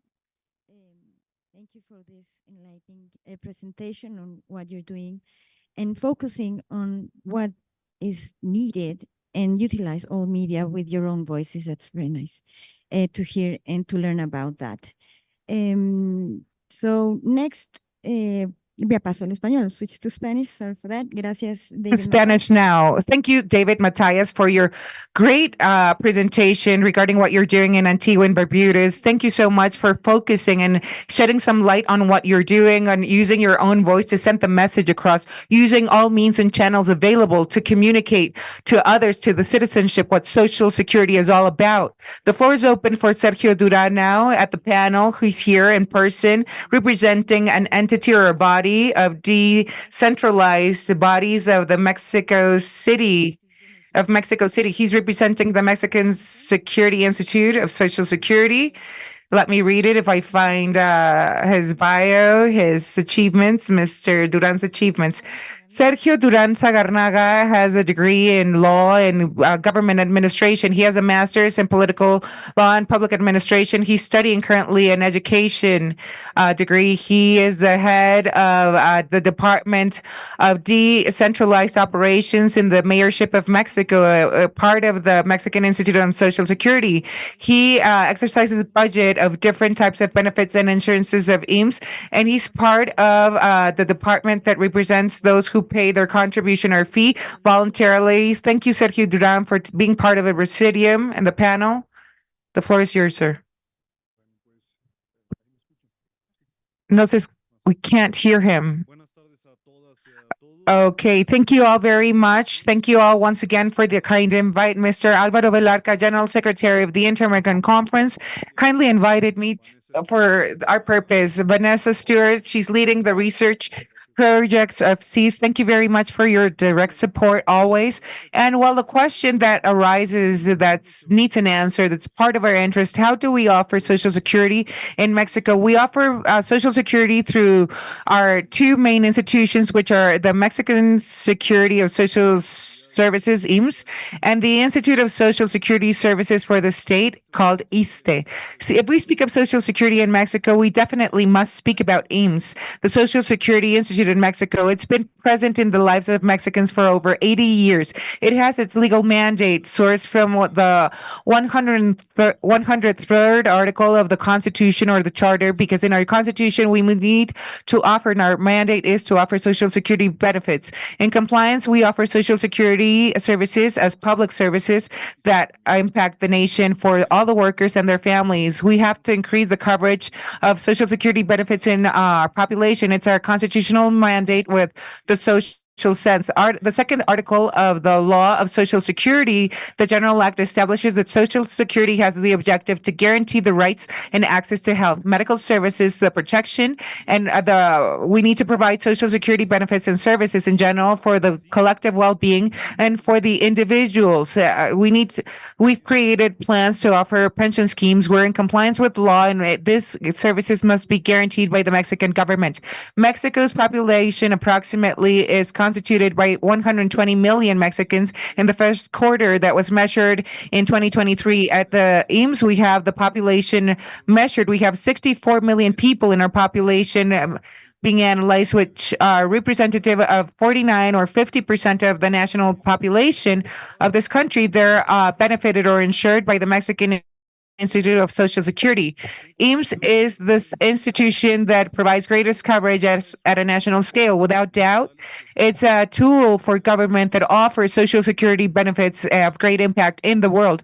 During the first quarter of the present year, we quantified the population of pension holders. We quantified 5,573,000 people. Around 4 million people in the law of 73 under that coverage, and 61,000 that are covered by the law that dates back to 97. The law of 73 has in the body the pension schemes that will be paid by government. And the law of 97 are the savings accounts for retirement, the individual accounts.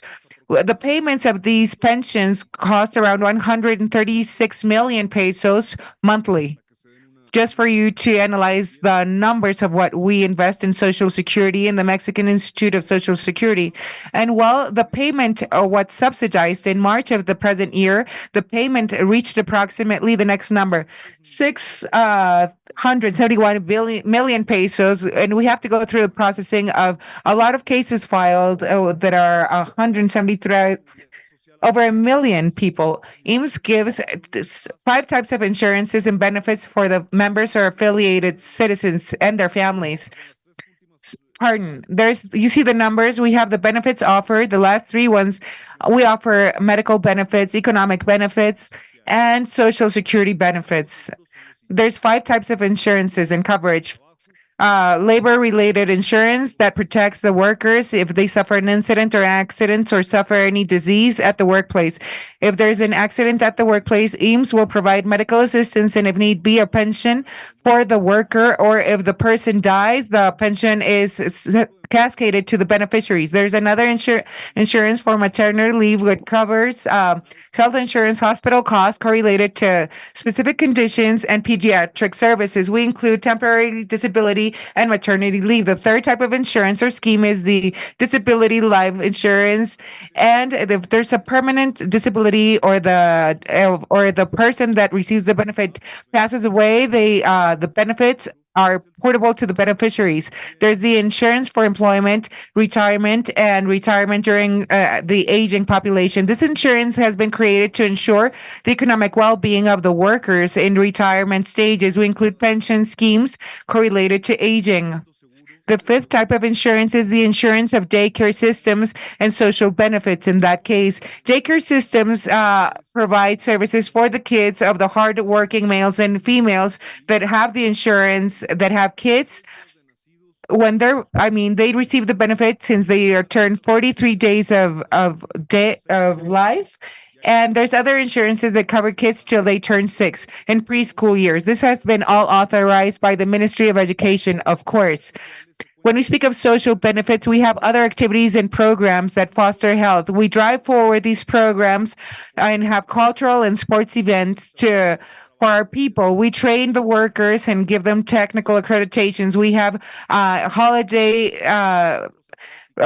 venues for them to enjoy cultural events and sports. We have developed our infrastructure and other social security benefits in IMSS for the families.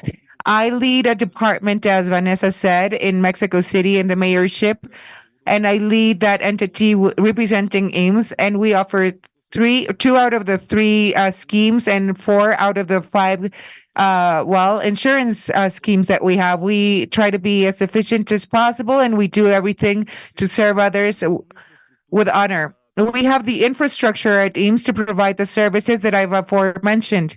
We have social security centers. In these centers, in our infrastructure, we have workshops, training programs, handcrafts. We analyze workshops to create weaving programs and health programs. We have developed programs for cultural and sports activities, theater, arts, painting, arts, dance. We have many programs to offer.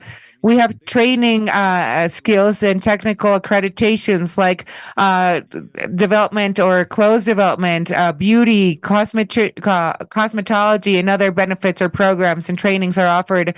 We have other areas in our infrastructure. Sports events are held there. We want to have our people be part of sports events to prevent chronic diseases. We want that to be transmitted to our culture. It's very important for us to, cure people's diseases, but it's important to prevent them. We have built and drafted policies to consider well-being as essential. We have programs to reactivate our people in sports events at IMSS. We have workshops for arts and crafts. Craftsmanships are developed. We provide this program for the citizenship in general. We have etching, photographs, and other subjects. We have specific infrastructures developed for these training purposes. The CISS is our training and rehabilitation for workers who are going to be part of the workforce once again. We have workshops, services offered, training such as marketing. We are training people to understand sales, AutoCAD, computer repair mechanisms, electrical appliances trainings. We have options for the citizenships to receive that certification. We have another body called HASAM, that's an entity or a body of healthcare systems offered to our seniors, the retirees. This offers services that are not for geriatric purposes, but they're services that are offered for the elderly, not with a pharma centered, but we offer services for Social Security. We have created another center that's called DIDE. We celebrated the opening of that center with the presence of Zoe Robledo Aburto, the head of IMSS. And in these infrastructures or centers, we offer the elderly different trainings or programs supporting their daily activities so they can improve their quality, their well-being, and the well-being of their families and their caregivers. We also have a network of theaters in the nation. We have 3 types of activities offered in these theaters. We have the institutional programs of IMSS. We hold events in this collective event in the mayorships that are called, they're the organs of IMSS in the whole network. We have the layout. We have culture for IMSS with programs to develop culture for the retirees. And we have IMSS commercial events or trade events. These events are the result of the trust fund for theaters. We hire or generate partnerships with private theater entities or bodies that bring the theater to our stages. We have IMSS stores or grocery stores. In our law at IMSS, we offer the economic benefits through our supermarkets, which are led to really protect the means for our people to thrive and survive, to have an increase in their levels. So IMSS has a collective agreement. There's agreements with the labor heads and the unions. So we are leading the grocery stores with IMSS to improve their buying or acquirement or procurement power. And we can improve the well-being at the household.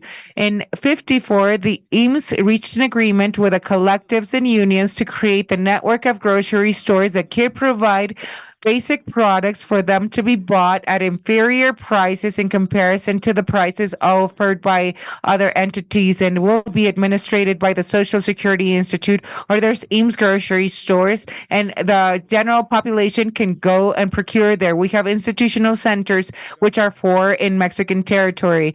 We have one called Trinidad and Malintzin, located in the state entity of Tlaxcala, Metepec, and Huastepec, and other entities participate.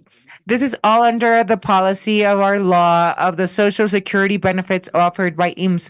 The holiday and vacation centers are part of the IMSS, which enable the members to take holidays in these areas. Not only the right holders or the beneficiaries can have access to these places to enjoy your holidays, relatives and others can also use the benefits, and lodging is part of it. We drive forward a culture to improve tourism, consolidating culture and the touristic heritage of all the state entities that constitute this republic. We also have other funeral services or funeral home services at IMSS. And we can offer different chapters. The funeral can be carried out in a special agency at home, and we can offer different articles like coffins, urns, and so forth. Cremation, the rent of buses for transportation. Funerals provide services 24/7 according to the legal and sanitary federal acts of the country. And we offer funeral services at a low cost. So workers of the IMSS and their right holders and general public can have a funeral service with high quality at a low cost.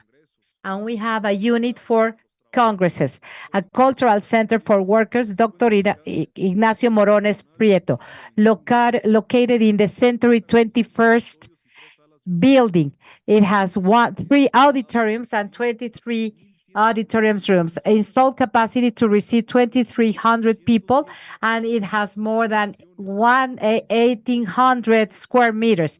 They offer these facilities for all the public to organize national and international conventions, congresses, work groups, and expo, among other activities.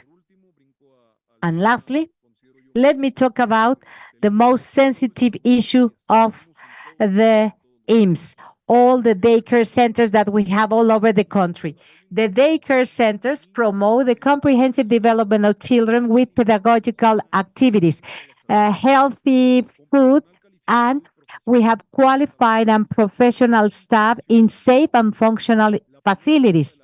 The first stage of life is fundamental because this is the creation of the foundation so human being can develop skills, abilities, and competences that will help them all their life long. Therefore, IMSS commitment with the workers and their children is to have always a high quality of health daycare centers. This is a center for health care, for protection of the children of the workers according to Articles 201, 207 of the law of the IMSS. In the daycare centers, we provide different services, cleaning, food, healthcare services, education, recreational services, always considering the higher good of children, respecting and fulfilling all the rights. We have different modalities. IMSS provides services with direct daycare facilities or another facilities administered by private sector, and we have agreements with them. We have an outsourced service for daycare service. The schedule is the daycare center is provided from Monday to Friday, except from holidays, for 9 hours in the morning and in the afternoon, according to every locality. There are some daycare centers that provide service 365 days in schedules that are larger than that. We have a 10-hour service of daycare service that is not going to be given at night by law. In the integrating scheme, we have additional facilities and expert support for rehab services that for children that have any discapacity. This is a free service for the right holder, and the resources of the insurance of daycare are a contribution by the employer according to the security law. We have a pedagogical service that promotes the comprehensive development of children by promoting the creation of healthy links, their autonomy, and the promotion of capabilities respecting individual rights. And pedagogical actions respond to the characteristics, necessities, and interests of children in the framework of official programs of the Ministry of Public Education. They promote the creation of good habits, mathematical thinking, artistic expression, languages, and they foster intellectual growth. Food. The daycare center offers a healthy, varied, and enough food according to the development and the age of the children. We always offer natural products rich in minerals, proteins, and we promote a policy for zero added sugar to prevent overweight and obesity in adult years. The modification of food for children with any health condition that is required can be implemented in our daycare centers without any problem, but with the support of the corresponding doctor. And if it's possible, we are going to do this with the food that we have authorized. It is not authorized to enter with food. We only receive infant formula in new packages, promoting health. In the daycare centers, we surveil the well-being of children. There is a timely identification of disease or physical injuries that require medical care. When we detect any symptom of disease, the daycare center requests medical service and they can return to their activities when it is appropriate. We monitor size, height, the size of the brain according to the national guidelines. Those children that have any alteration in their development are referred to their unit care center. Attend care for children with disability. In the daycare center, we offer these services, an integrating service that has an additional area to support to provide rehab therapies for children with discapacities. Supporting activities are carried out by trained and specialized staff and are supervised always by a specialist doctor in physical and rehab medicine in order to empower the development of intellectual capabilities of movement, language, and social capabilities of children. In order to support the rehab activities out of the center of attention, we provide them with training. It's important to mention that in any daycare center, we have medical staff and nurses, and we also have psychologists in the staff. The daycare center has enough staff that has to be professionally and duly trained in order to make sure that they are going to provide service with quality and professionalism according to the corresponding legislation and to the legal framework of the IMSS. They need to provide the necessary input and they have to provide cleaning conditions and safety conditions that are supervised by IMSS at least 4 times a year. But usually, we monitor these installations more frequently. The daycare centers have the necessary safety protocols to ensure the physical safety of children. We organize internal, external drills, and at a national level, we have video recording cameras to strengthen the security and safety of our children to prevent mistreatment, abuses, and accidents in the daycare centers. IMSS promotes communication among parents and children so they can continue with their activities in order to have the best development for children in their first childhood. This is the end of my presentation. Thank you all for having me here. And I am going to be here if you have any question. Thank you so much.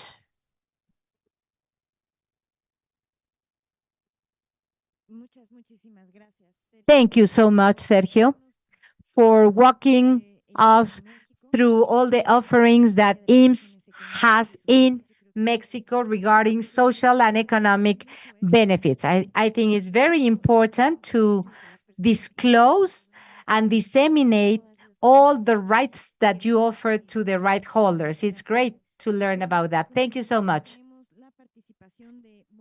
Now, Monica Indiana Mora from the Costa Rica Fund of Social Security. She is online, industrial engineer with a master's degree in business administration emphasizing general administration. She has an expert studies on disasters management and project management. She has worked in the fund for 25 years regarding planning, construction, and equipment of a new location, management of new projects. Since the year 2017, she has worked with the line of attention for emergencies and risk reductions before disasters, mentor for the emergency teams, and she has participated in relevant events. For example, she was the coordinator for cooperating with different disasters. She is also coordinator of the National Social Security Fund in Costa Rica. She is member of the Coordinating Commission of the 911 Action, and she is a great partner regarding socio-environmental risk. Monica, thank you for being with us. You have the floor. Thank you so much, Vanessa. Good afternoon to all of you. It's great to be here. I am going to share my presentation.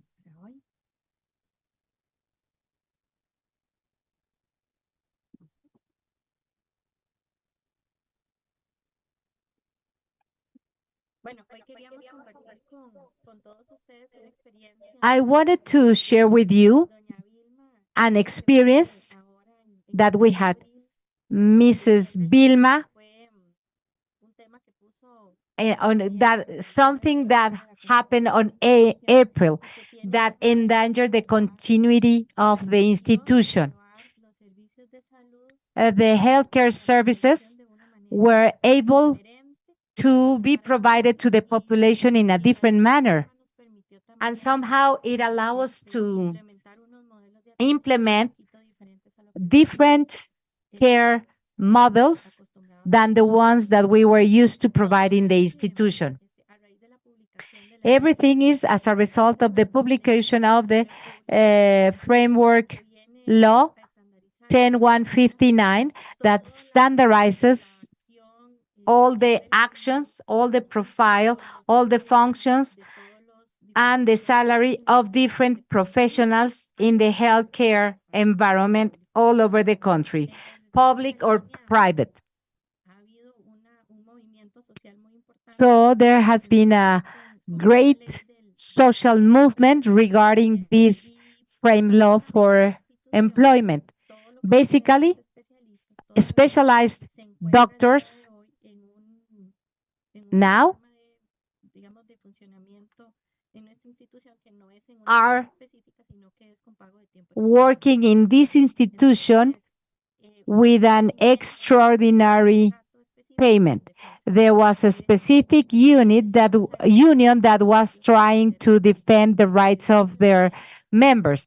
They consider that this law is blocking and interfering with their profession, and they generate a movement on April 1st that resulted in non providing extra work during that month. So as a result, we didn't have an specialist doctor after 4 p.m. from Monday to Friday and until 7 a.m. next day. So for us as an institution, this had a great impact. It was very complicated to address this issue because we were not going to have gynecologists, surgeons during all month long. They organized and they sent different notifications of temporary suspension of their work. So we were measuring how on the second and third level of care, where we have hospitals, regional hospitals, and national and specialized hospitals, we were noticing the decrease of doctors and the impact. So this was going to be enacted as of 1st of April. This is the bulletin that they were filling out.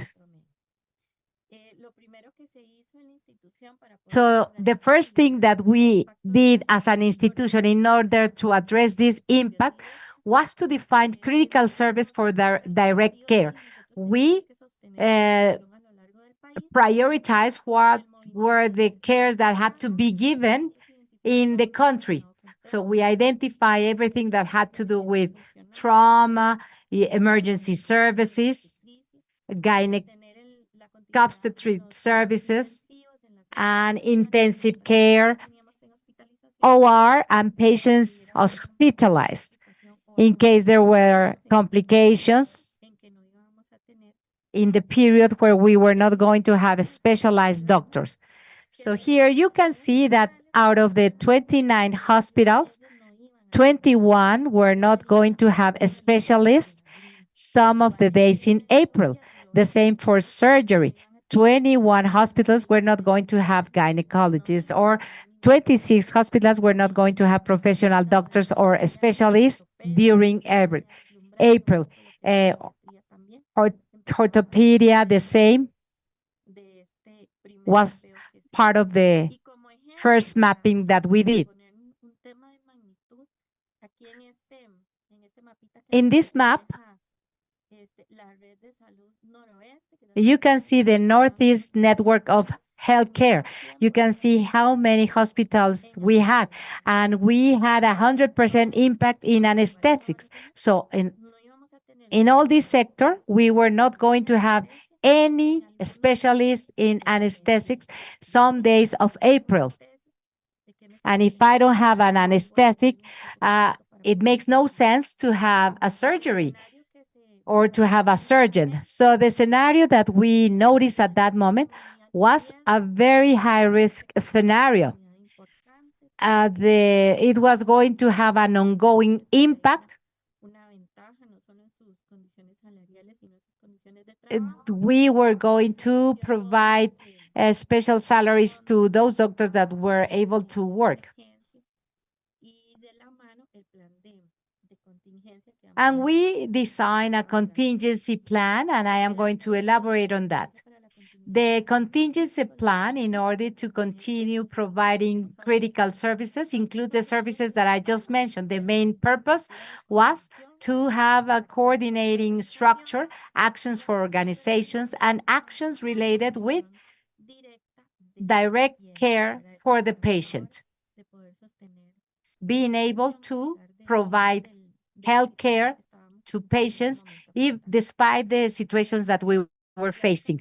The contingency plan contained different indicators that allow us to size the magnitude of the situation in the country. For example, how many specialists were available, services that were not completed. We have a procedure where hospitals can call for emergency services. So,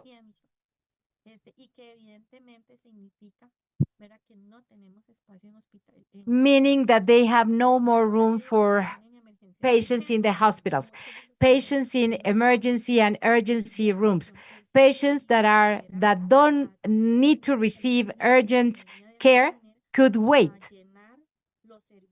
So we were using only the ordinary services.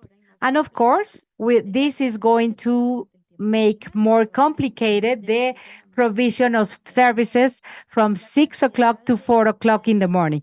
The amount of patients derivation. This is a mechanism that we are going to see in a moment.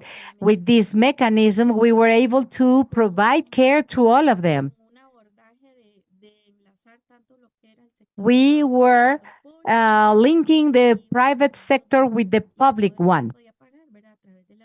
And everything was going to be paid with the contingency reserve fund. When you declare an emergency, you can make use of all these resources. Within the direct care actions, we notice how relevant was to hire third parties with a private contract. With this, we were going to have care networks, and we were able to manage some availability of doctors. I am going to elaborate on all these items. Within the key actions, we have the declaration of institutional emergency. With this, we can enact different procedures and to have access to the funding line, hiring, outsourcing services, and the implementation of an information center and patients referral. We can refer them with an expert or with a special doctor, independent from the place where the patient was located. So we were able to work in a procedure that was designed during the Holy Week, and we are standardizing this in all the public hospitals. We standardize actions of private centers that were contracted, and we unified also all the transportation because the fund has a small area for transportation, but this is about logistics.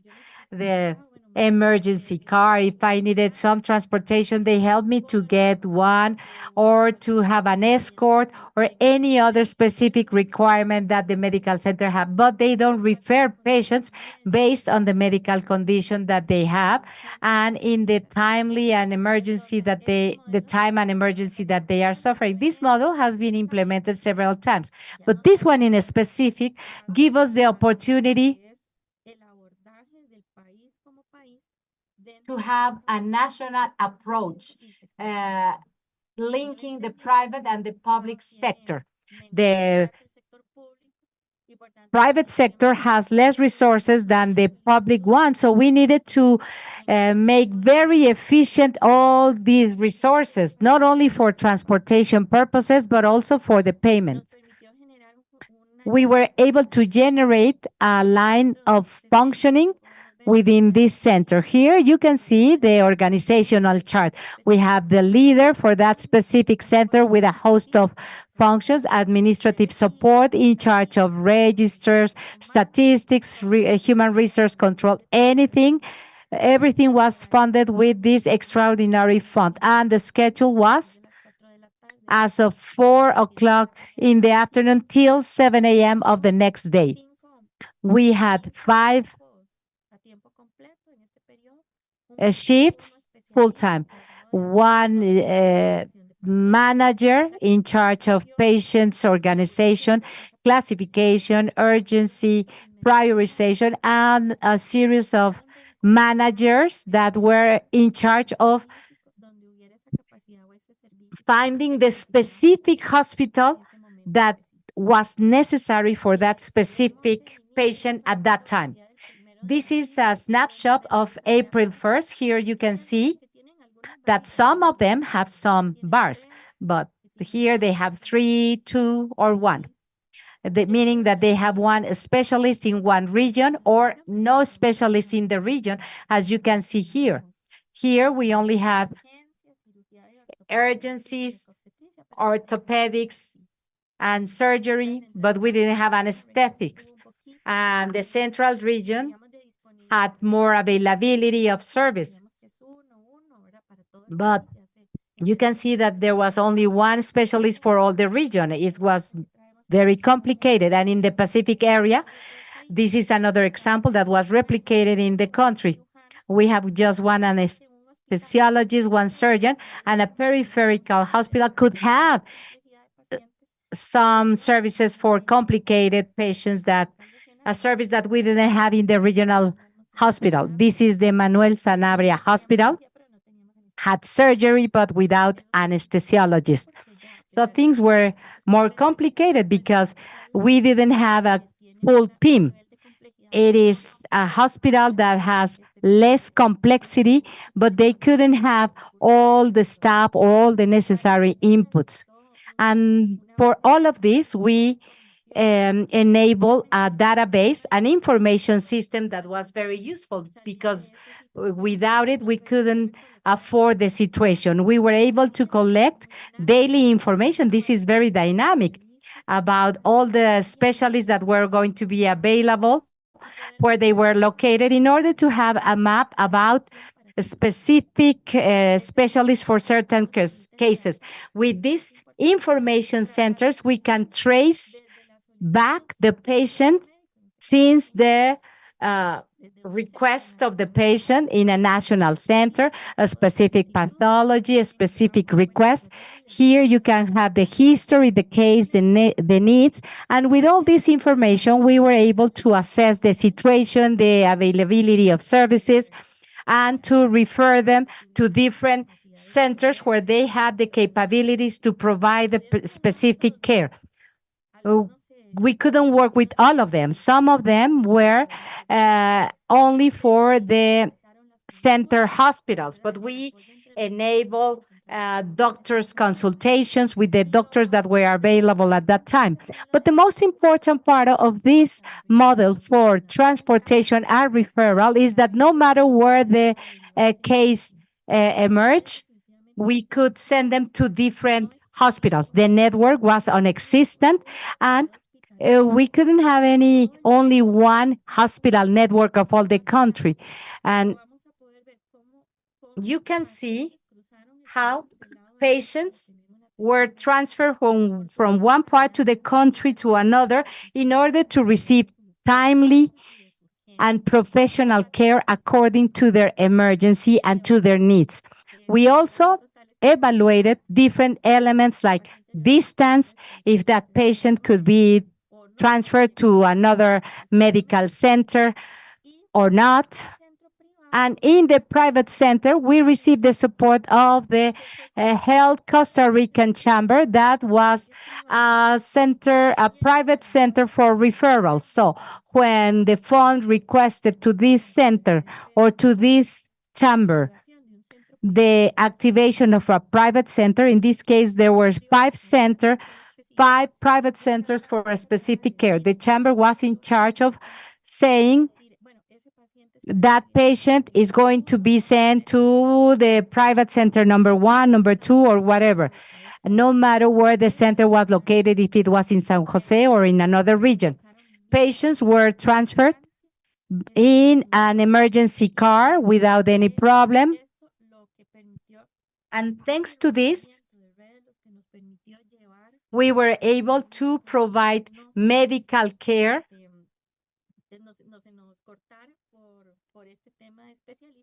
in a timely manner.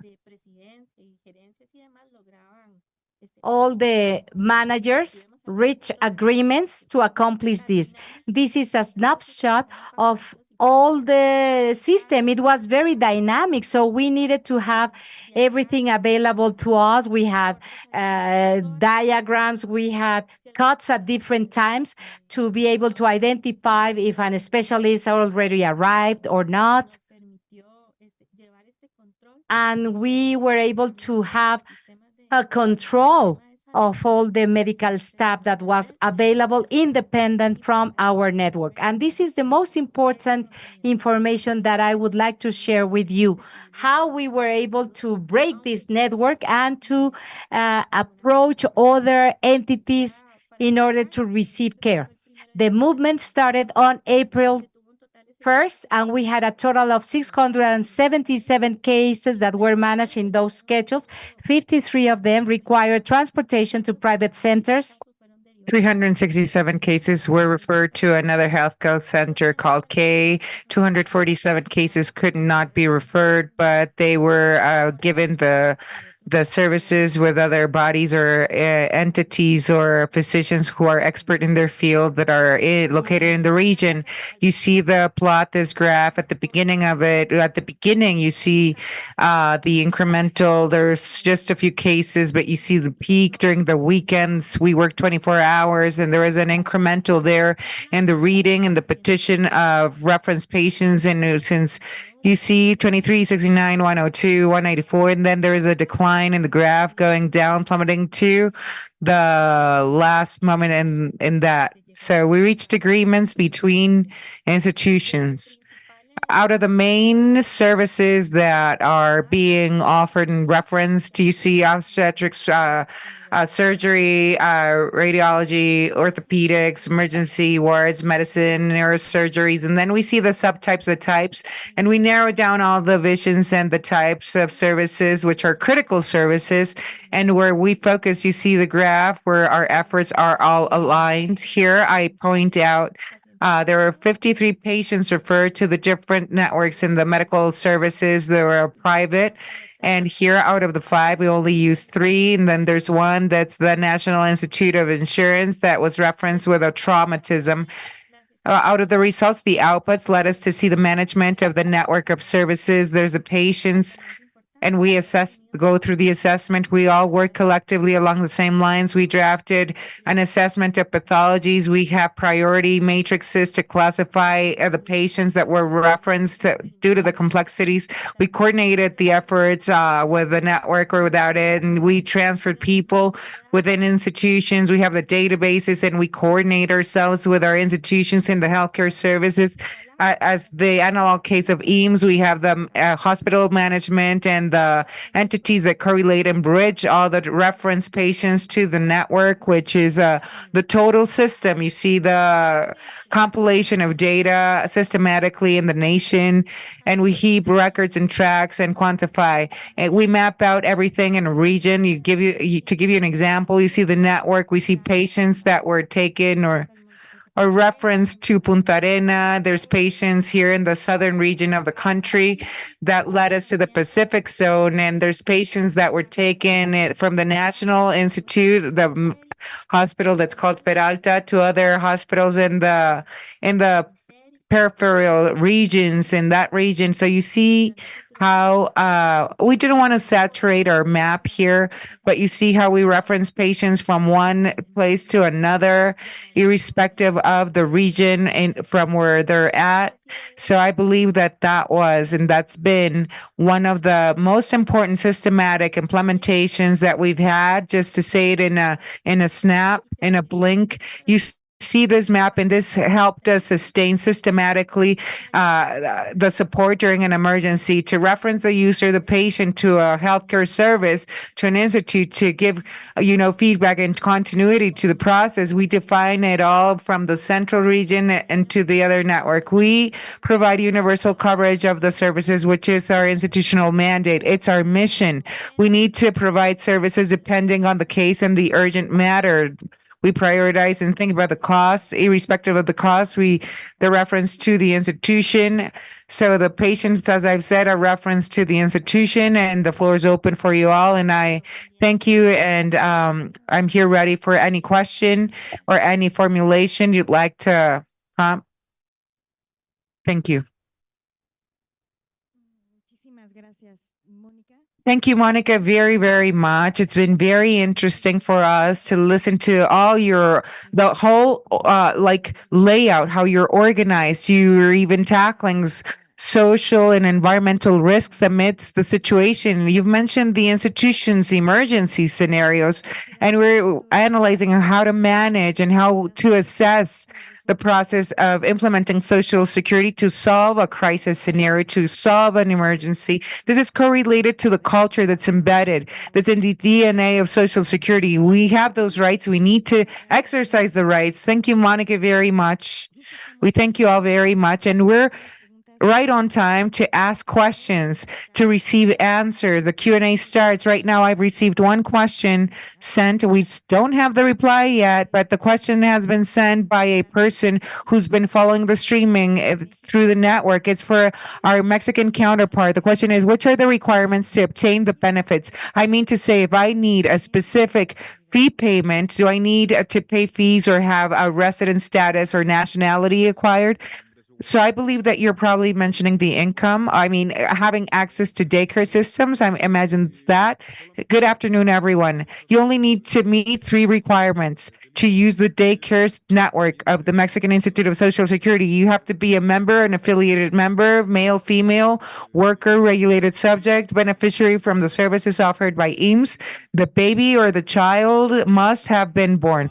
Turned 40 days old, until he turns 6 years so he can have access to the daycare systems or preschool years. And the other requirement, the child has to pass an examination of enrollment. That's a medical assessment only. Those are the only requirements. Thank you very much, Sergio. And if there's no further questions from the general public, and then if there's no questions by of those who have joined this session in person or remotely, if there's no further questions, ladies and gentlemen, as of now, via Zoom, I'll communicate that we're thankful for having the presence of all the panel members. Thanks, David. Thanks, Monica. Thanks, Sergio, for having been part of this event in person. Remember that we're kicking off a workshop at 4 p.m., 1600 hours, so you're going to have a lunch break. I know we're all hungry, but thank you so much for being here. And before Sergio Duran leaves, I'd like to give him the package of material resources, the handbooks, the documents that have been created and that we celebrate this afternoon. This is a certification of your participation, sir, at this panel. Thank you for being part. Honored. Your book set, sir.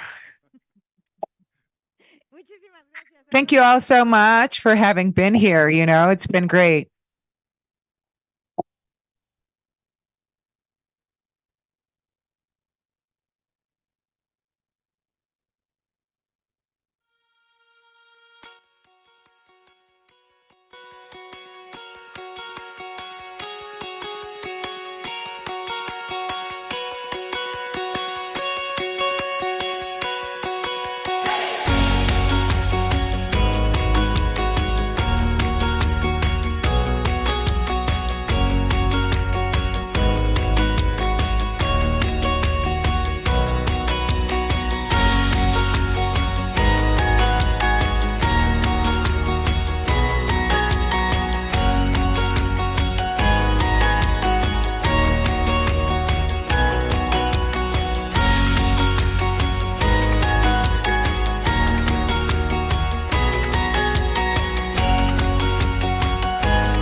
Un, dos, tres para seguridad social.